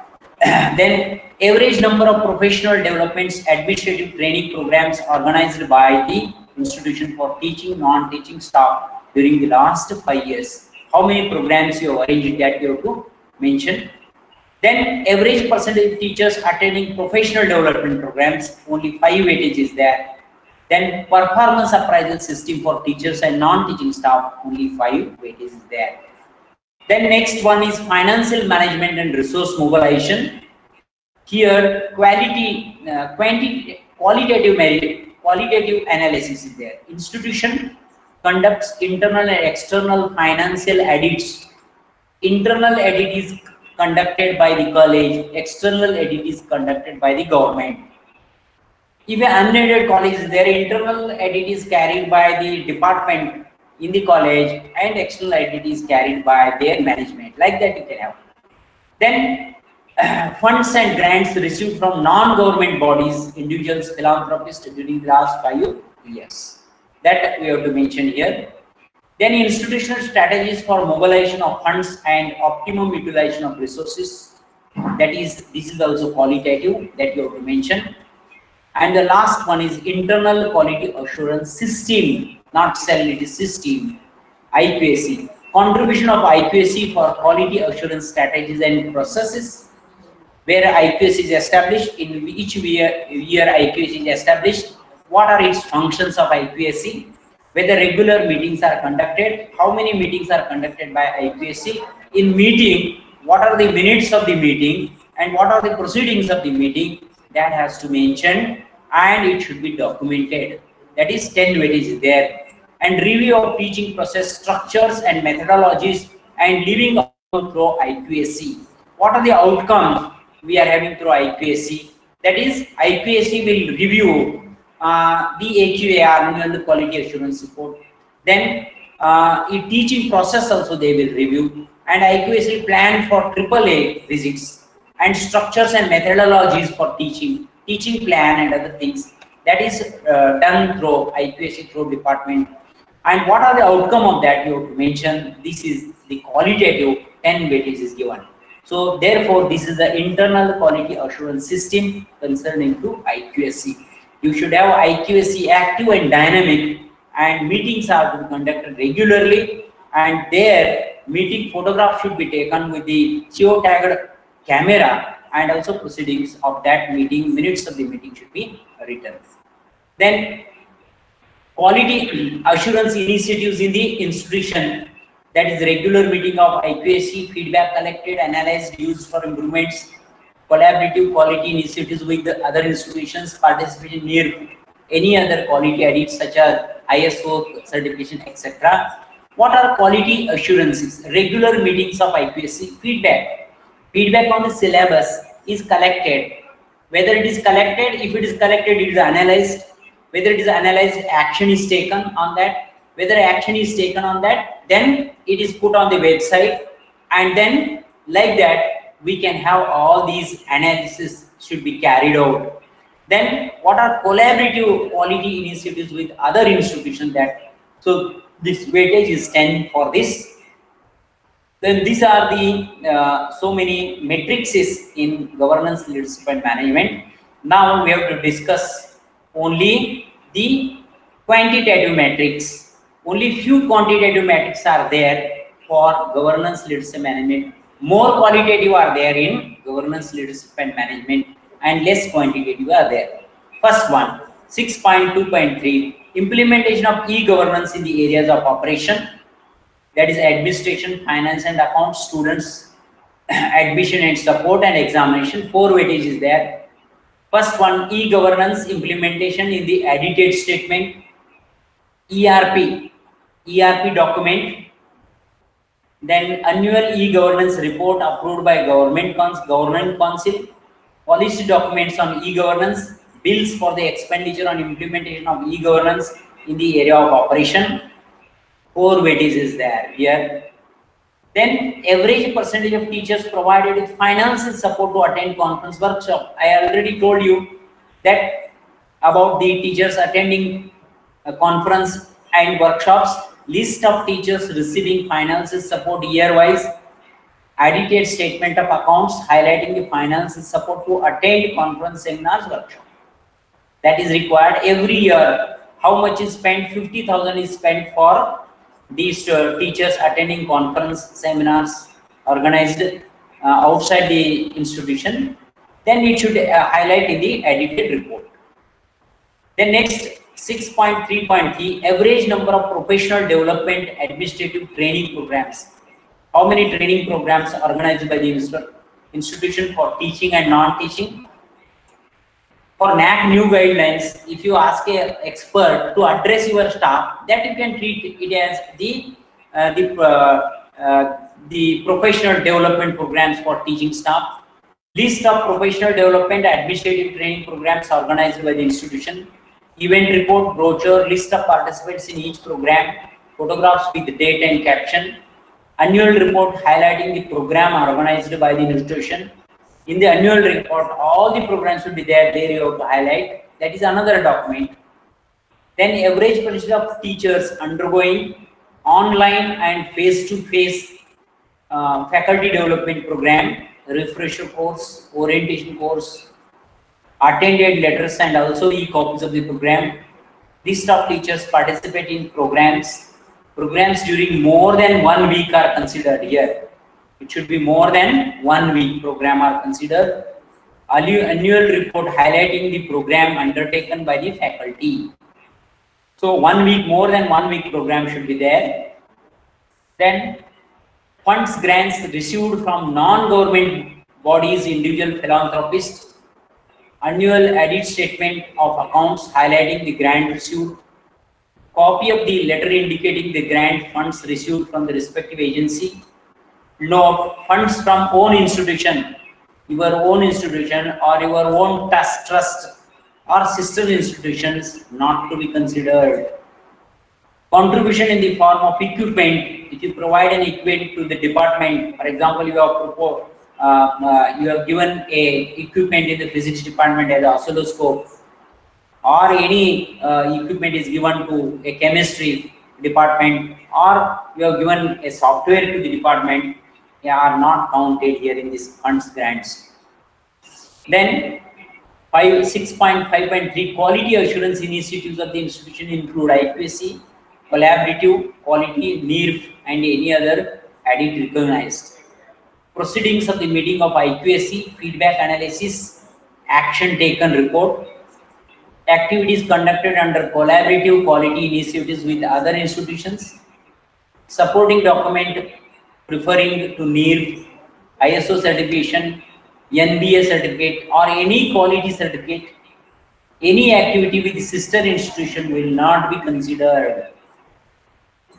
Then last criteria, institutional values and best practices. This is the last one. Then here you will have only 3 key indicators: institutional values and social responsibilities. Then institution has a facilities to alternate source of energy and facilities for degradable and non-degradable waste, water conservation facilities, green campus initiatives, quality audits on environment, differently abled friendliness, inclusion and situatedness, human values and professional ethics. Next, second one is best practices, and these are some of the best practices in our institution we have carried: solar energy lighting system, mobile ban in the campus, promotion of research culture in the college, environmental awareness and practice, donation of human body to nearby the medical college, to recognize the services of Group D employee of the college, Suvarna Bindu Prashana program for infants, awareness of digital payment and Vidya Sakshar Abhiyan. We have carried such of the best practice. Like this, so many best practices are there you can carry out in your institution. Then institutional distinctiveness. What is the distinctiveness of your institution compared to other institutions that you have to highlight? Now, these are SOPs for this. The criteria 7. The institution has facilities for alternate sources of energy and energy conservation measures. Here, geotagged photographs of the facilities with caption, bills for the purchase of equipments. Genset as a backup cannot be considered here. Next, water conservation facilities available in the institution. Geotagged photographs of the facilities with caption, bills for the purchase of equipment for the facilities considerable to water conservation facilities. Green campus initiatives, policy documents on green campus, geotagged photographs, videos of facilities along with the caption, any other supporting document can be produced here. Next, quality audit and environment. What are the various quality audits on environment? Quality documents on environmental and energy usage. That is, quality audit on environment documents required. Policy documents on environmental and energy usage. certificate from the editing agency, any other supporting documents. Then 7.1.7 institution has disabled friendly barrier free environments, that is disabled friendly, that is the what facilities you are having, polished documents and information brochure, link to geotagged photos, videos with date and caption, bills and invoice and purchase order, AMC in support of facility, any other connecting documents. Then institution has prescribed code of conduct. What is the policy document on code of conduct? Documents required. Policy for document on code of ethics. Proceedings of the monitoring committee. Circulars and geotagged photographs of the activities organized under the metric for teachers and students, administrators and other staff. Documents showing code of conduct for students, teachers, governing body and administration. Handbooks, annuals, manuals and brochures on human values and professional ethics. Report on the student attributes facilities by the institution. Web link to relevant documents at HEI website. So these are the SOPs for criteria 4, criteria 5, criteria 6 and 7. Now I will highlight very shortly in opt-out matrix. And actually opt-out 30 marks you can leave in this. Totally there are 96 matrices. You can select some of them and you can leave, but there is a condition for that. Matrix in 1, 2 and 7 cannot be opted out. What are remaining? 3rd, 4th, 5th and 6th, only 4 criteria is remaining. Out of these 4 criteria, qualitative matrix cannot be opted. Only quantitative matrix can be opted out. And quantitative matrix that to be listed in appendix 4. Total number of matrix are 15. Out of 15 we have to opt out, maximum 30, each criteria 10. 10, 10, 10, 4 criteria there, 3, 4, 5, 6, 10, 10, 10 or 10, 0, 10, 10 like that. Total 30 marks you can exempt. So many are there. The list is given in the appendix. I will not highlight because of shortage of time. Criteria 3, criteria 4. Now one thing, percentage of students qualifying in net set. If you are having no students qualified for net set, you can opt out 5 marks, you can save. Like that, so many are there. You can search out and you can work out for your institution. This is one thing. And next important is this was implemented opt out from 1st July 2018. It was not there earlier. So in our institution, our institution has got CGPA of 3.35. So in 2016, September 2016, we have got the A grade with CGPA of 3.35. So that the calculation before before opt out, 3,350 marks we get out of 1000, so 3.35. But opt out has introduced in 2018, and therefore, if opt out could have been there, we could have left 30 marks, and therefore our CGPA could have jumped to 0.10, 3.45. So that is the analysis I have made. Without opt out, at that time there is no opt out. We got 3.35. Now onwards we can opt out. 30 marks are there, so we can little enhancement in the CGPA will be taken. But which you have to opt out condition should be given into the NAAC. You have to mention clearly about this CGPA. Then this program outcome, program specific outcome, and course outcome. These are all discussed by other speakers yesterday, and Kumar also has discussed. Intellectual property right, that is also covered in the criteria 3. And changes introduced in RAF, revised accreditation framework. So these are the changes from 2017 on. These are the changes, old and new. What are the changes they have made, old and new? So many are there. 19 there are changes. So on 17th I will highlight fully depend on peer review, last old one. Now 70% plus 30%. outcome, 70% with DVV, 30% with peer team visit. That is there. Here, earlier fee structure was very less. Now fee structure they have enhanced. Last time there was no penalty, but this time there is a penalty on the fraudulent data. Fraudulent data is there, fake data is there. There is a penalty. Now, and this is the last slide. I think last slide. Matrix removed from 1/1/2020. This is important. Many faculty members will ask this question, and in the NAAC guidelines also they have removed this. That is criteria 1, a new course is introduced. They have removed. Then second, students and staff from other states. How many students are attending from neighboring states? That they also removed. Differently abled students, handicapped students. How many handicapped students are there? That question is removed. Innovation in teaching. That they have removed. Teachers received awards and reforms in CIE. That are also removed. Incubation center, industry, academia innovations, code of ethics to check malpractices, incentive to teachers and number of PhD awards per teacher. This has been removed. Collection of rare books, manuscripts, remote access to e-resources, media center, recording facility, and lecture capturing system. LCS, these are removed from the from 1/1/2020. Capability enhancement and development schemes removed. Student benefited by vocational education training VET removed. Number of alumni meetings, number they have removed. Last time they asked number, how many? Now number is, you can have 1 meeting or 2 meetings or 10 meetings, it doesn't matter. But alumni association should be there. It is existing. Criteria 6, various bodies, cells, committees, minutes of meetings of various cells, bodies, they have removed it. Only for certain cells where in SOP minutes of meeting is asked, there only minutes of meeting. Quality initiations by IQAC for promotion of quality. Now see, IQAC is a quality in the institution. The question is vague here. Quality initiation by IQAC for promotion of quality, that has been removed. Incremental improvements, that are also removed.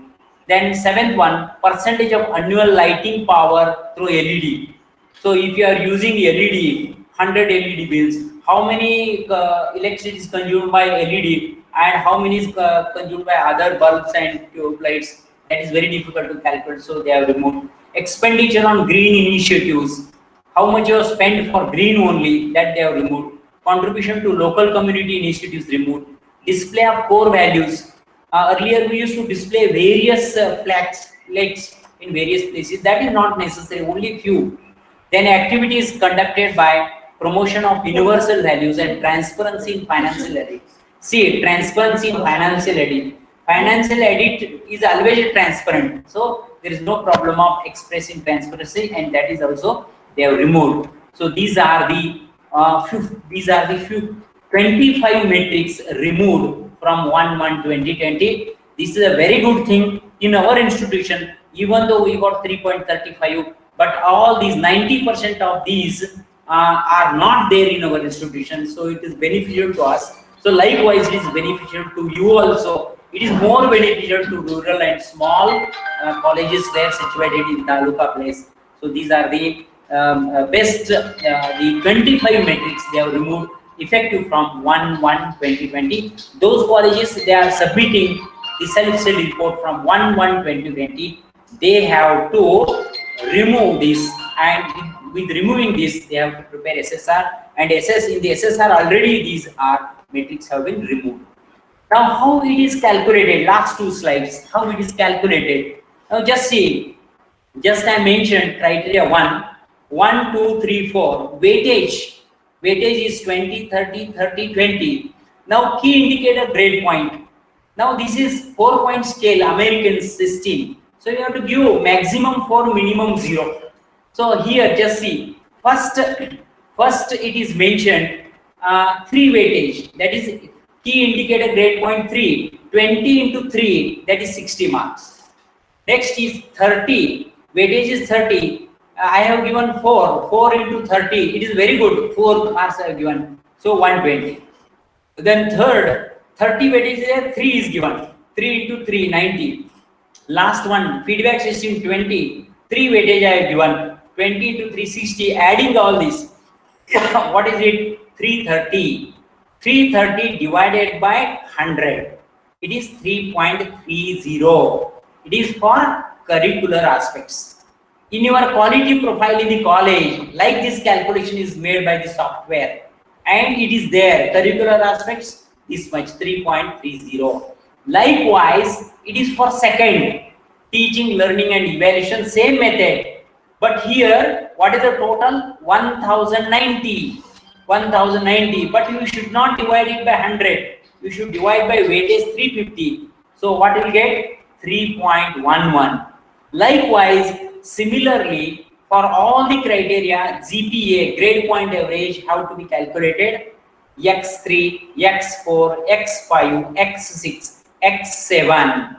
And CGPA is calculated, weightage of criteria into X1, weightage of criteria 2 into X2, weightage of criteria 3 into X3, and so on, divided by 1000. And this calculation, if you make, you will get 3.43, provided that if it is for 1000 marks. If you opt out 30 marks, then divided by 970.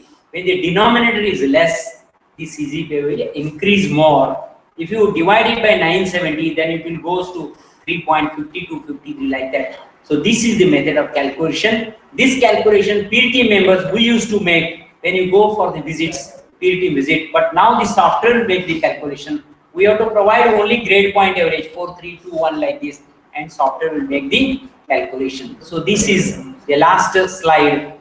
So thank you very much for patient listening to my speech here. And any queries you can ask, and this is my email address and my phone number. You can contact anytime. I'm a retired principal. I'm totally free. You can contact anytime, any query. If I know, I will tell. If I don't know, I will search and let you know. So any queries you can ask. Thank you very much, sir.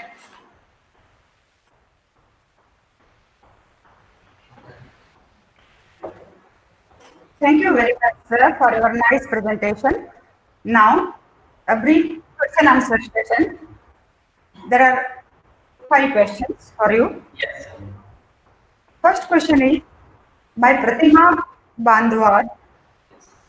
The question is, sir, ours is law college. What should be the standard student computer ratio? Also, highlight on mentor-mentee ratio. Okay. Mentor-mentee ratio. The 2 questions. 2 questions. Standard student computer ratio, Yes. and mentor-mentee ratio. Yes. There is no hard and fast. There is no hard and fast student computer ratio. However, 10 computers per student is ideal. It varies from one college to another college. If a college is having the computer course, you will having more number of computers. So there is no, but 1:10 is more than sufficient. This is one question. And for that purpose, you require a proper documents of the computer, and computers used for students only. Computers used for admission purposes cannot be shown. 1:8 or 1:10 is more than sufficient. And your next question is mentor-mentee. Whether you are having a mentor-mentee facilities there, what is the ratio of the mentor-mentee? In some institutions, one class is having 2 mentors.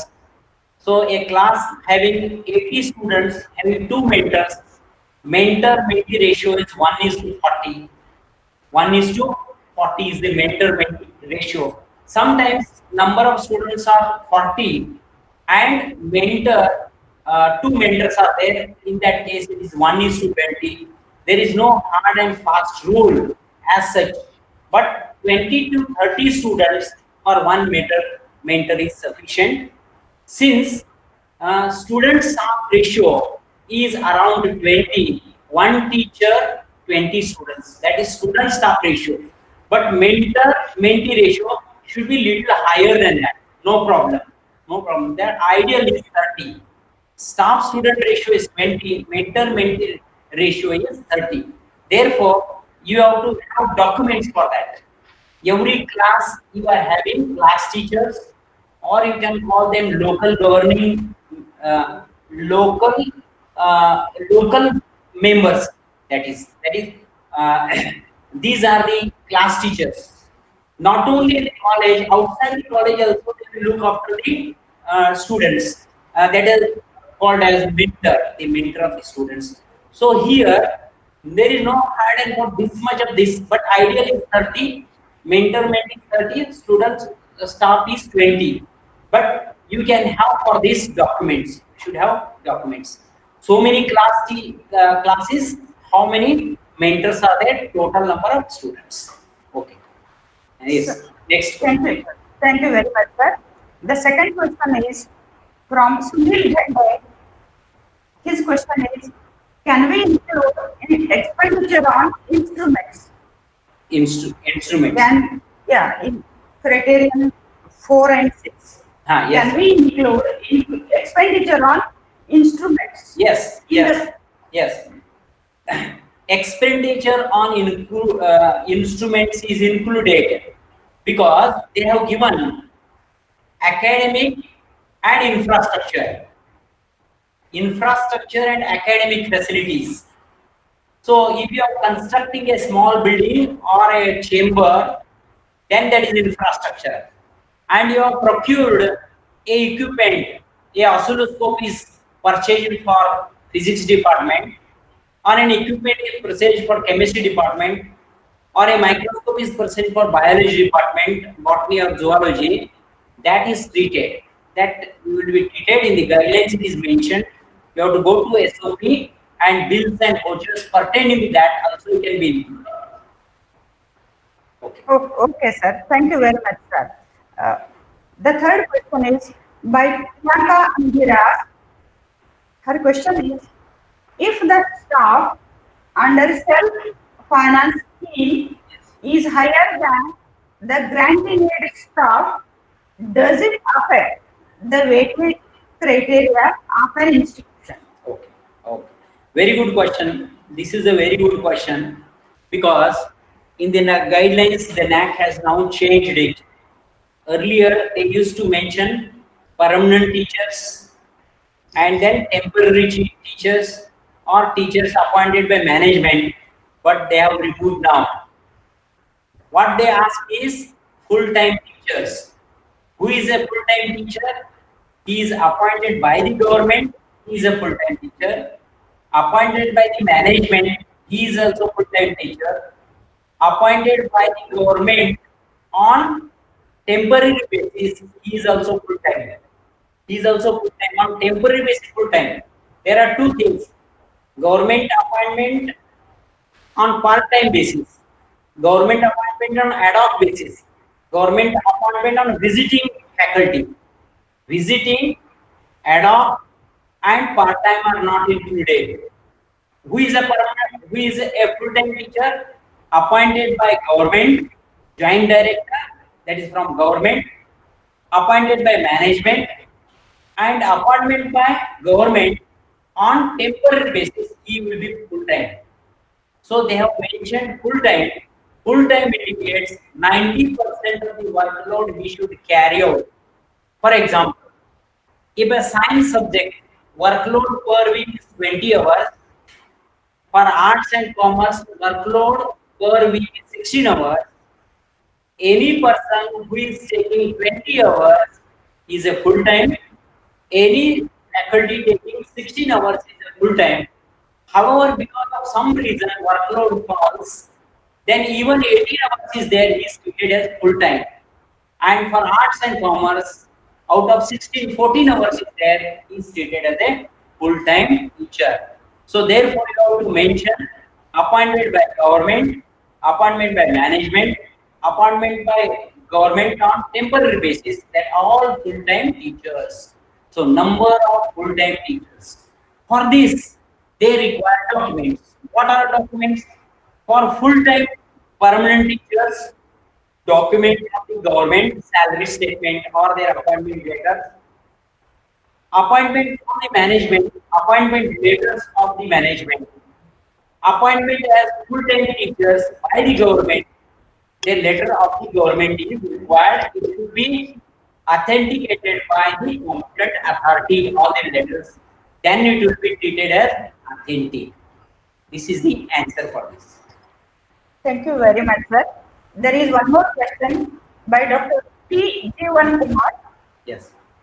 Will you please let me know what will be the expectations of NAAC to your team during the second cycle? Yes. What do they expect from the institution? Yes. Okay. Hello. This is also a good question. So, many institutions are in the second, third, and fourth cycle. The institution going for second, third, fourth, and fifth cycle, they have to mention what they have done after the first assessment. The NAAC expect in the second cycle, first thing is that IQAC should be assessed. IQAC should be assessed. This is the first thing. IQAC and dynamic IQAC should be there. This is the first thing. And second thing is that what achievements you have done from the end of the first cycle till date, what achievements you have done. So therefore, NAAC expects quality initiatives for first cycle. NAAC expects quality sustenance and quality enhancement. How you sustain the quality, first thing, and then how you enhance the quality. How you enhance the quality, that is most important. Most important, enhancement of the quality. For the enhancement of the quality, what you have done?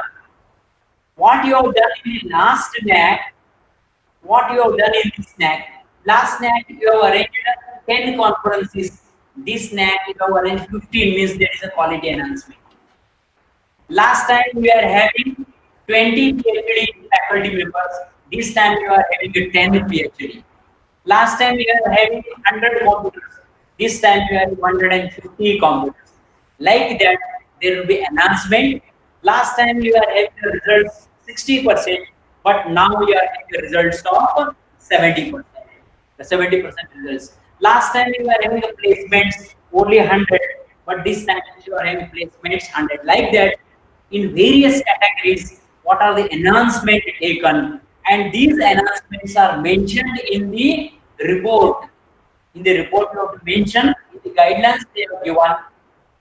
Institutions going for second, third, and fourth cycle, they have to mention the achievements done in the last 5 years.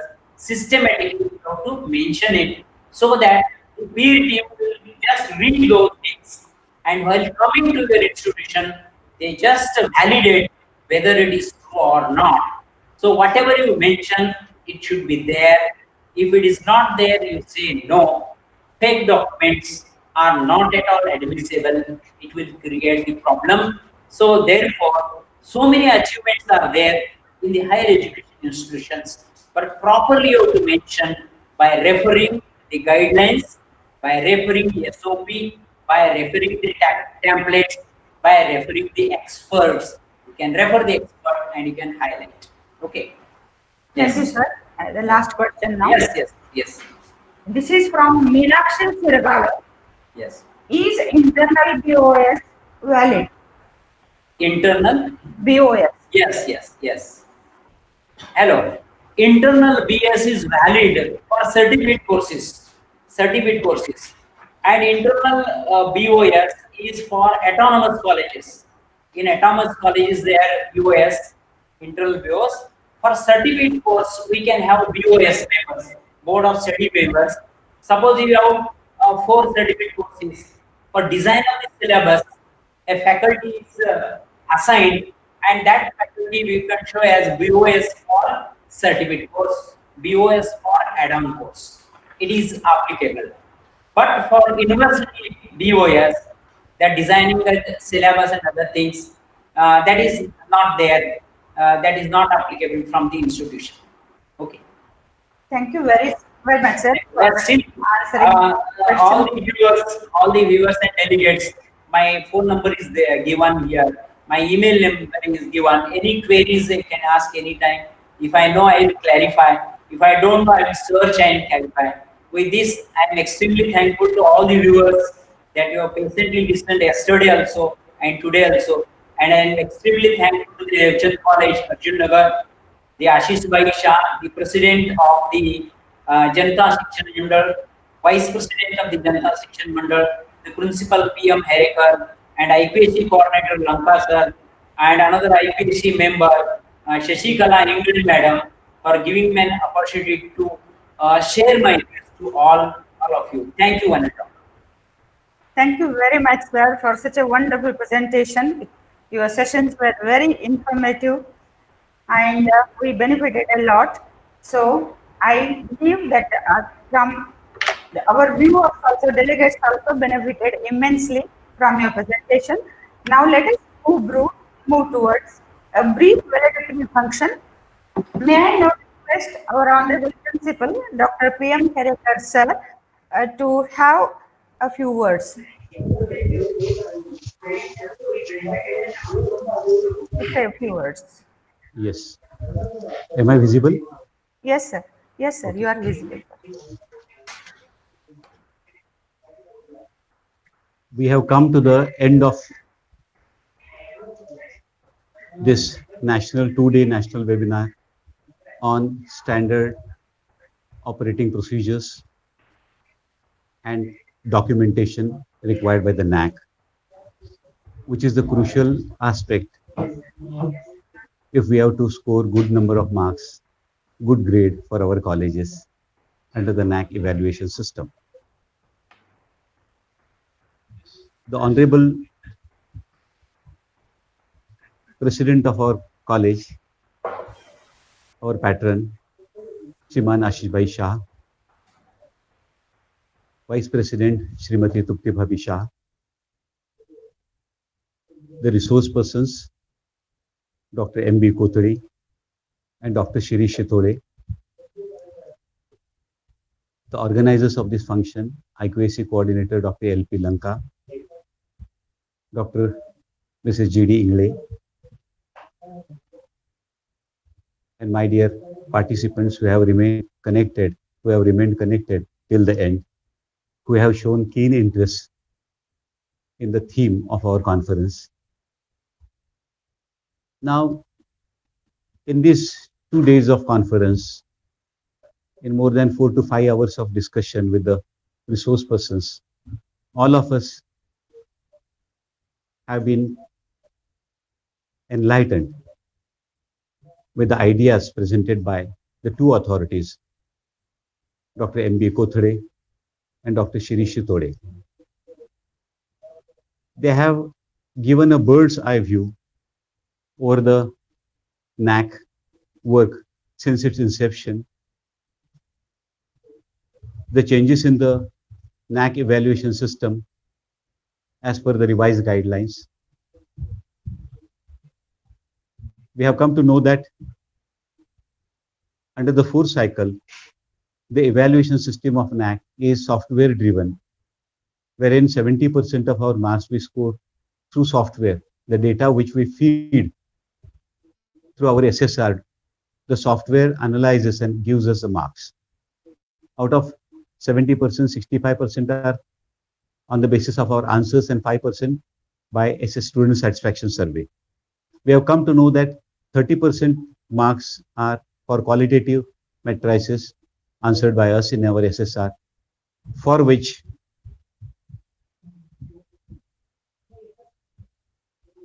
the peer team visit is organized.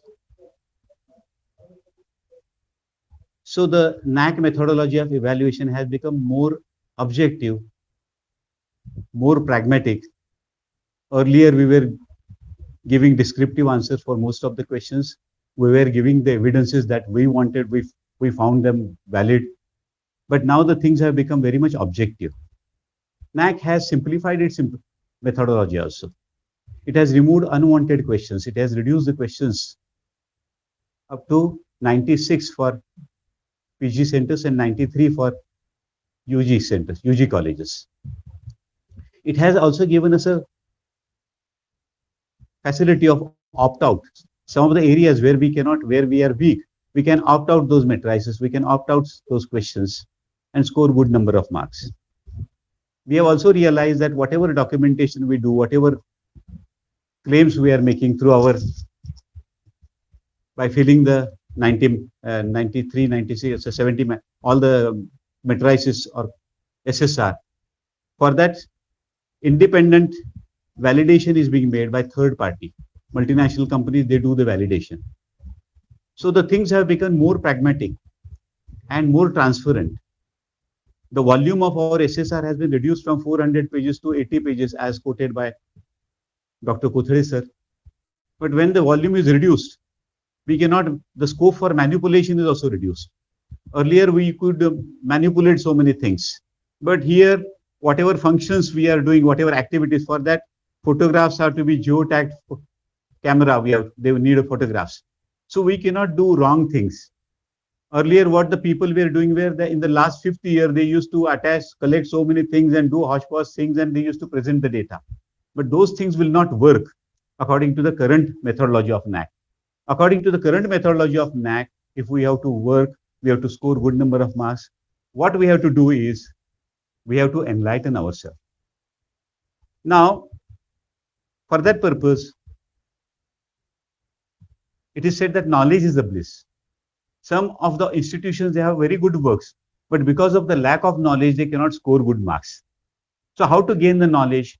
We can gain the knowledge through reading the books, reading the NAAC material, doing the introspection,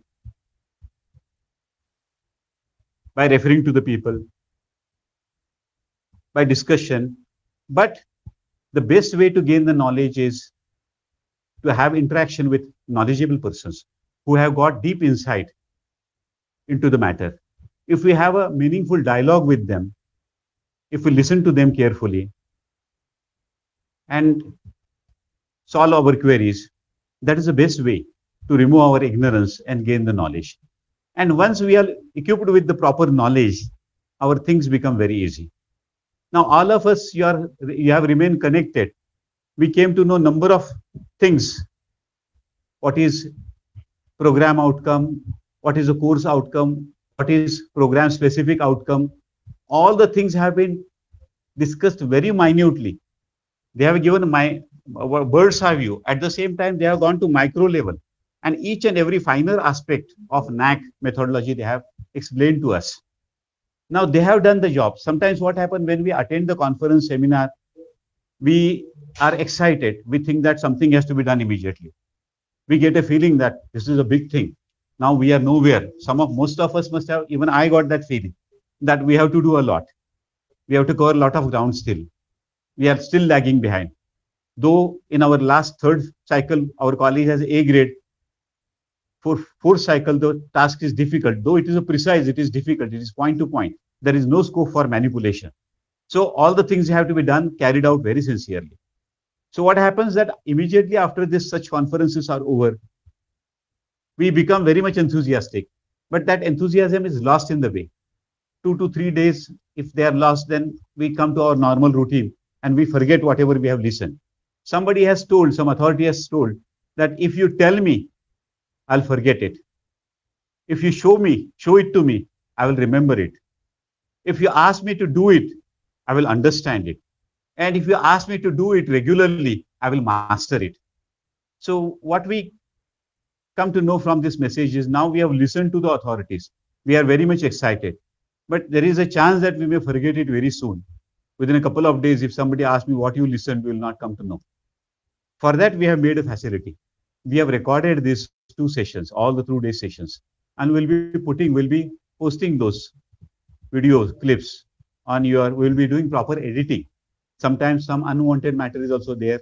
We are waiting, people are not getting connected. We'll edit those properly, and finer videos, we'll post them to all the participants on the same group where you have joined. So that you can, once again, if you want to observe, if you want to share these things which are discussed by these 2 authorities, you can discuss those things along with your colleagues. Then after that, you have to plan out your work. As Mr. Kothari rightly pointed out, some of the people, they don't study properly. And the last minute, they try to rush and collect whatever they want. And lot of queries they are raised by the DVB. And it becomes very difficult to maintain the score. And that is why many colleges in the fourth cycle, their grades have come down. That is the reason. So my dear friends, if you don't want to allow NAAC to bring our grades down, we have to be very much cautious. The people who have remained connected till the end, I'm sure that they are very much interested in maintaining the grades for their colleges. Some of the participants are IQAC coordinators, criteria conveners. Some of the heads of the institution must have joined. So it's my message that now the resource persons, the scholars, they have done their work. And while listening to them, we get an idea as to what level they have gone. To what level they have gone, to the grassroots level of NAAC. And that is why they can speak with such an authority.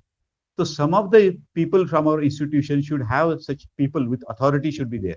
And they should work sincerely. They should go to the roots. They should, first of all, understand what exactly is expected of the NAAC. And they have to do the planning of their work.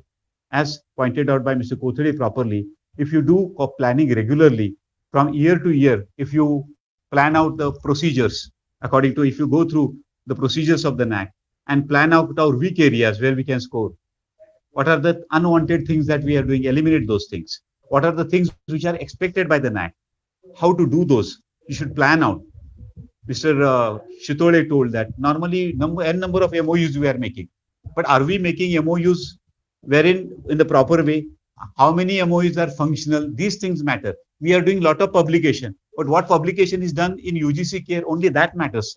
So what are unimportant things and what are important things? That is known to us now. But our next job is to discuss all these things with our criteria conveners. We should have a meeting. We should call such authorities, have a good, meaningful discussion. And first of all, clarity has to be there. And once the clarity is there, we have to plan our work. We have to bring about strategy, proper strategy to score. What is strategy? What are ABC? What are A matrices? Or what are the A criteria? Which are the main criteria? Which are the main questions which carry high marks, high scores? We have to point them out. And what are the things which are required to score those high scores? And what are the B category means lower than that?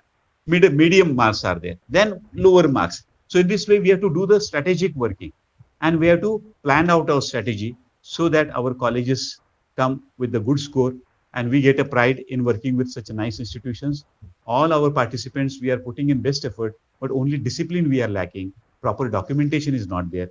Things are not done and reflected as they ought to be as per the NAAC methodology. So these are the things we have to take care. And with this, I think by the contribution of these two resource persons, if you are enlightened, you carry this message of these two participants with you discuss those videos with your colleagues, you attend many such conferences. First of all, enrich yourself with the knowledge, equip yourself with the proper methodology wherein we have to score. The question paper is clear. What answers you have to fill? How many mark scheme is also clear. Now our job is to study it properly and do the work in a strategic manner so that our quality of our education, our institutions is enhanced continuously. It is sustained and enhanced continuously. Our work is properly planned. Our systems are developed. If you develop proper systems for doing the things, those systems will be taken care of. So in the last year, if you install the proper permanent systems of proper work according to the NAAC, by understanding the NAAC methodology, the things will go very simple. Whenever I discuss with Mr. Kothari, every time he says that now, sir, NAAC has made things very easier. It is very easy to score. He finds it very easy because he knows all the things. But we find it difficult because we don't know. We are trying to search a black cat in a dark room, which is not at all there.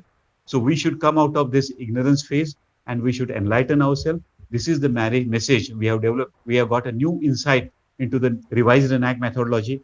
We have got a new insight into how to document what are the standard operating procedures.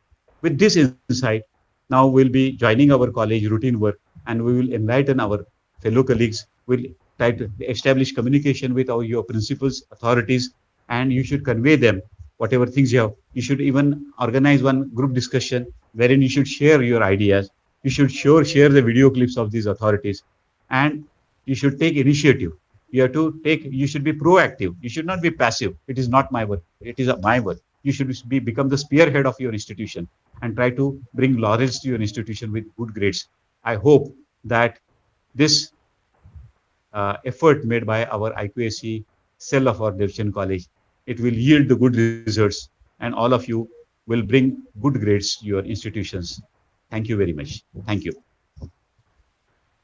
Thank you very much, sir, for your words of advice. Now, I invite Dr. R.A. Wayingde for vote of thanks.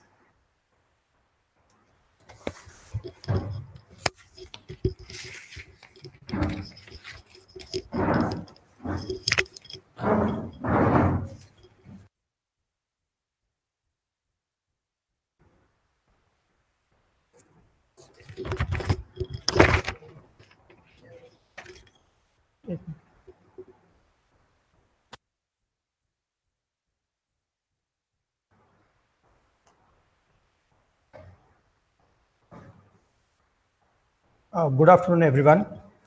Respected dignitaries and dear participants, we have come to the last part of this two-day national webinar on NAAC standard operating procedures and documentation.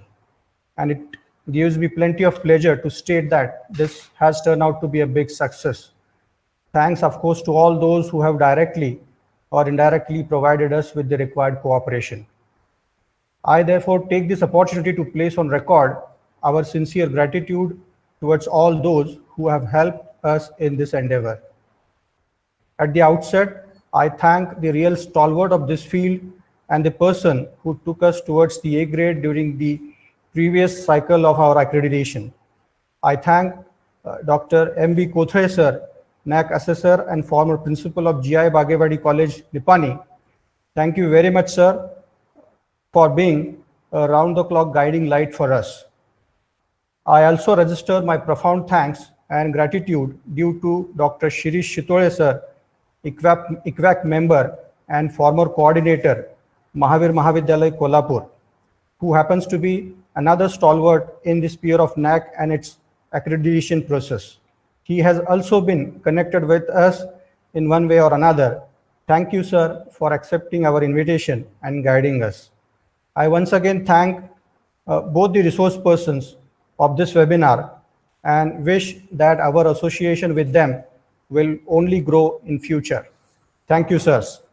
And I now extend a big thank you to our most valued guests, Honorable Sriman Ashish Bhai Shah, President Janata Shikshan Mandal Arjunnagar, and Honorable Dr. Trupti Bhabhi Shah, Vice President Janata Shikshan Mandal Arjunnagar, for their gracious online presence and enormous support provided in the organization of this event. Thank you, sir and madam.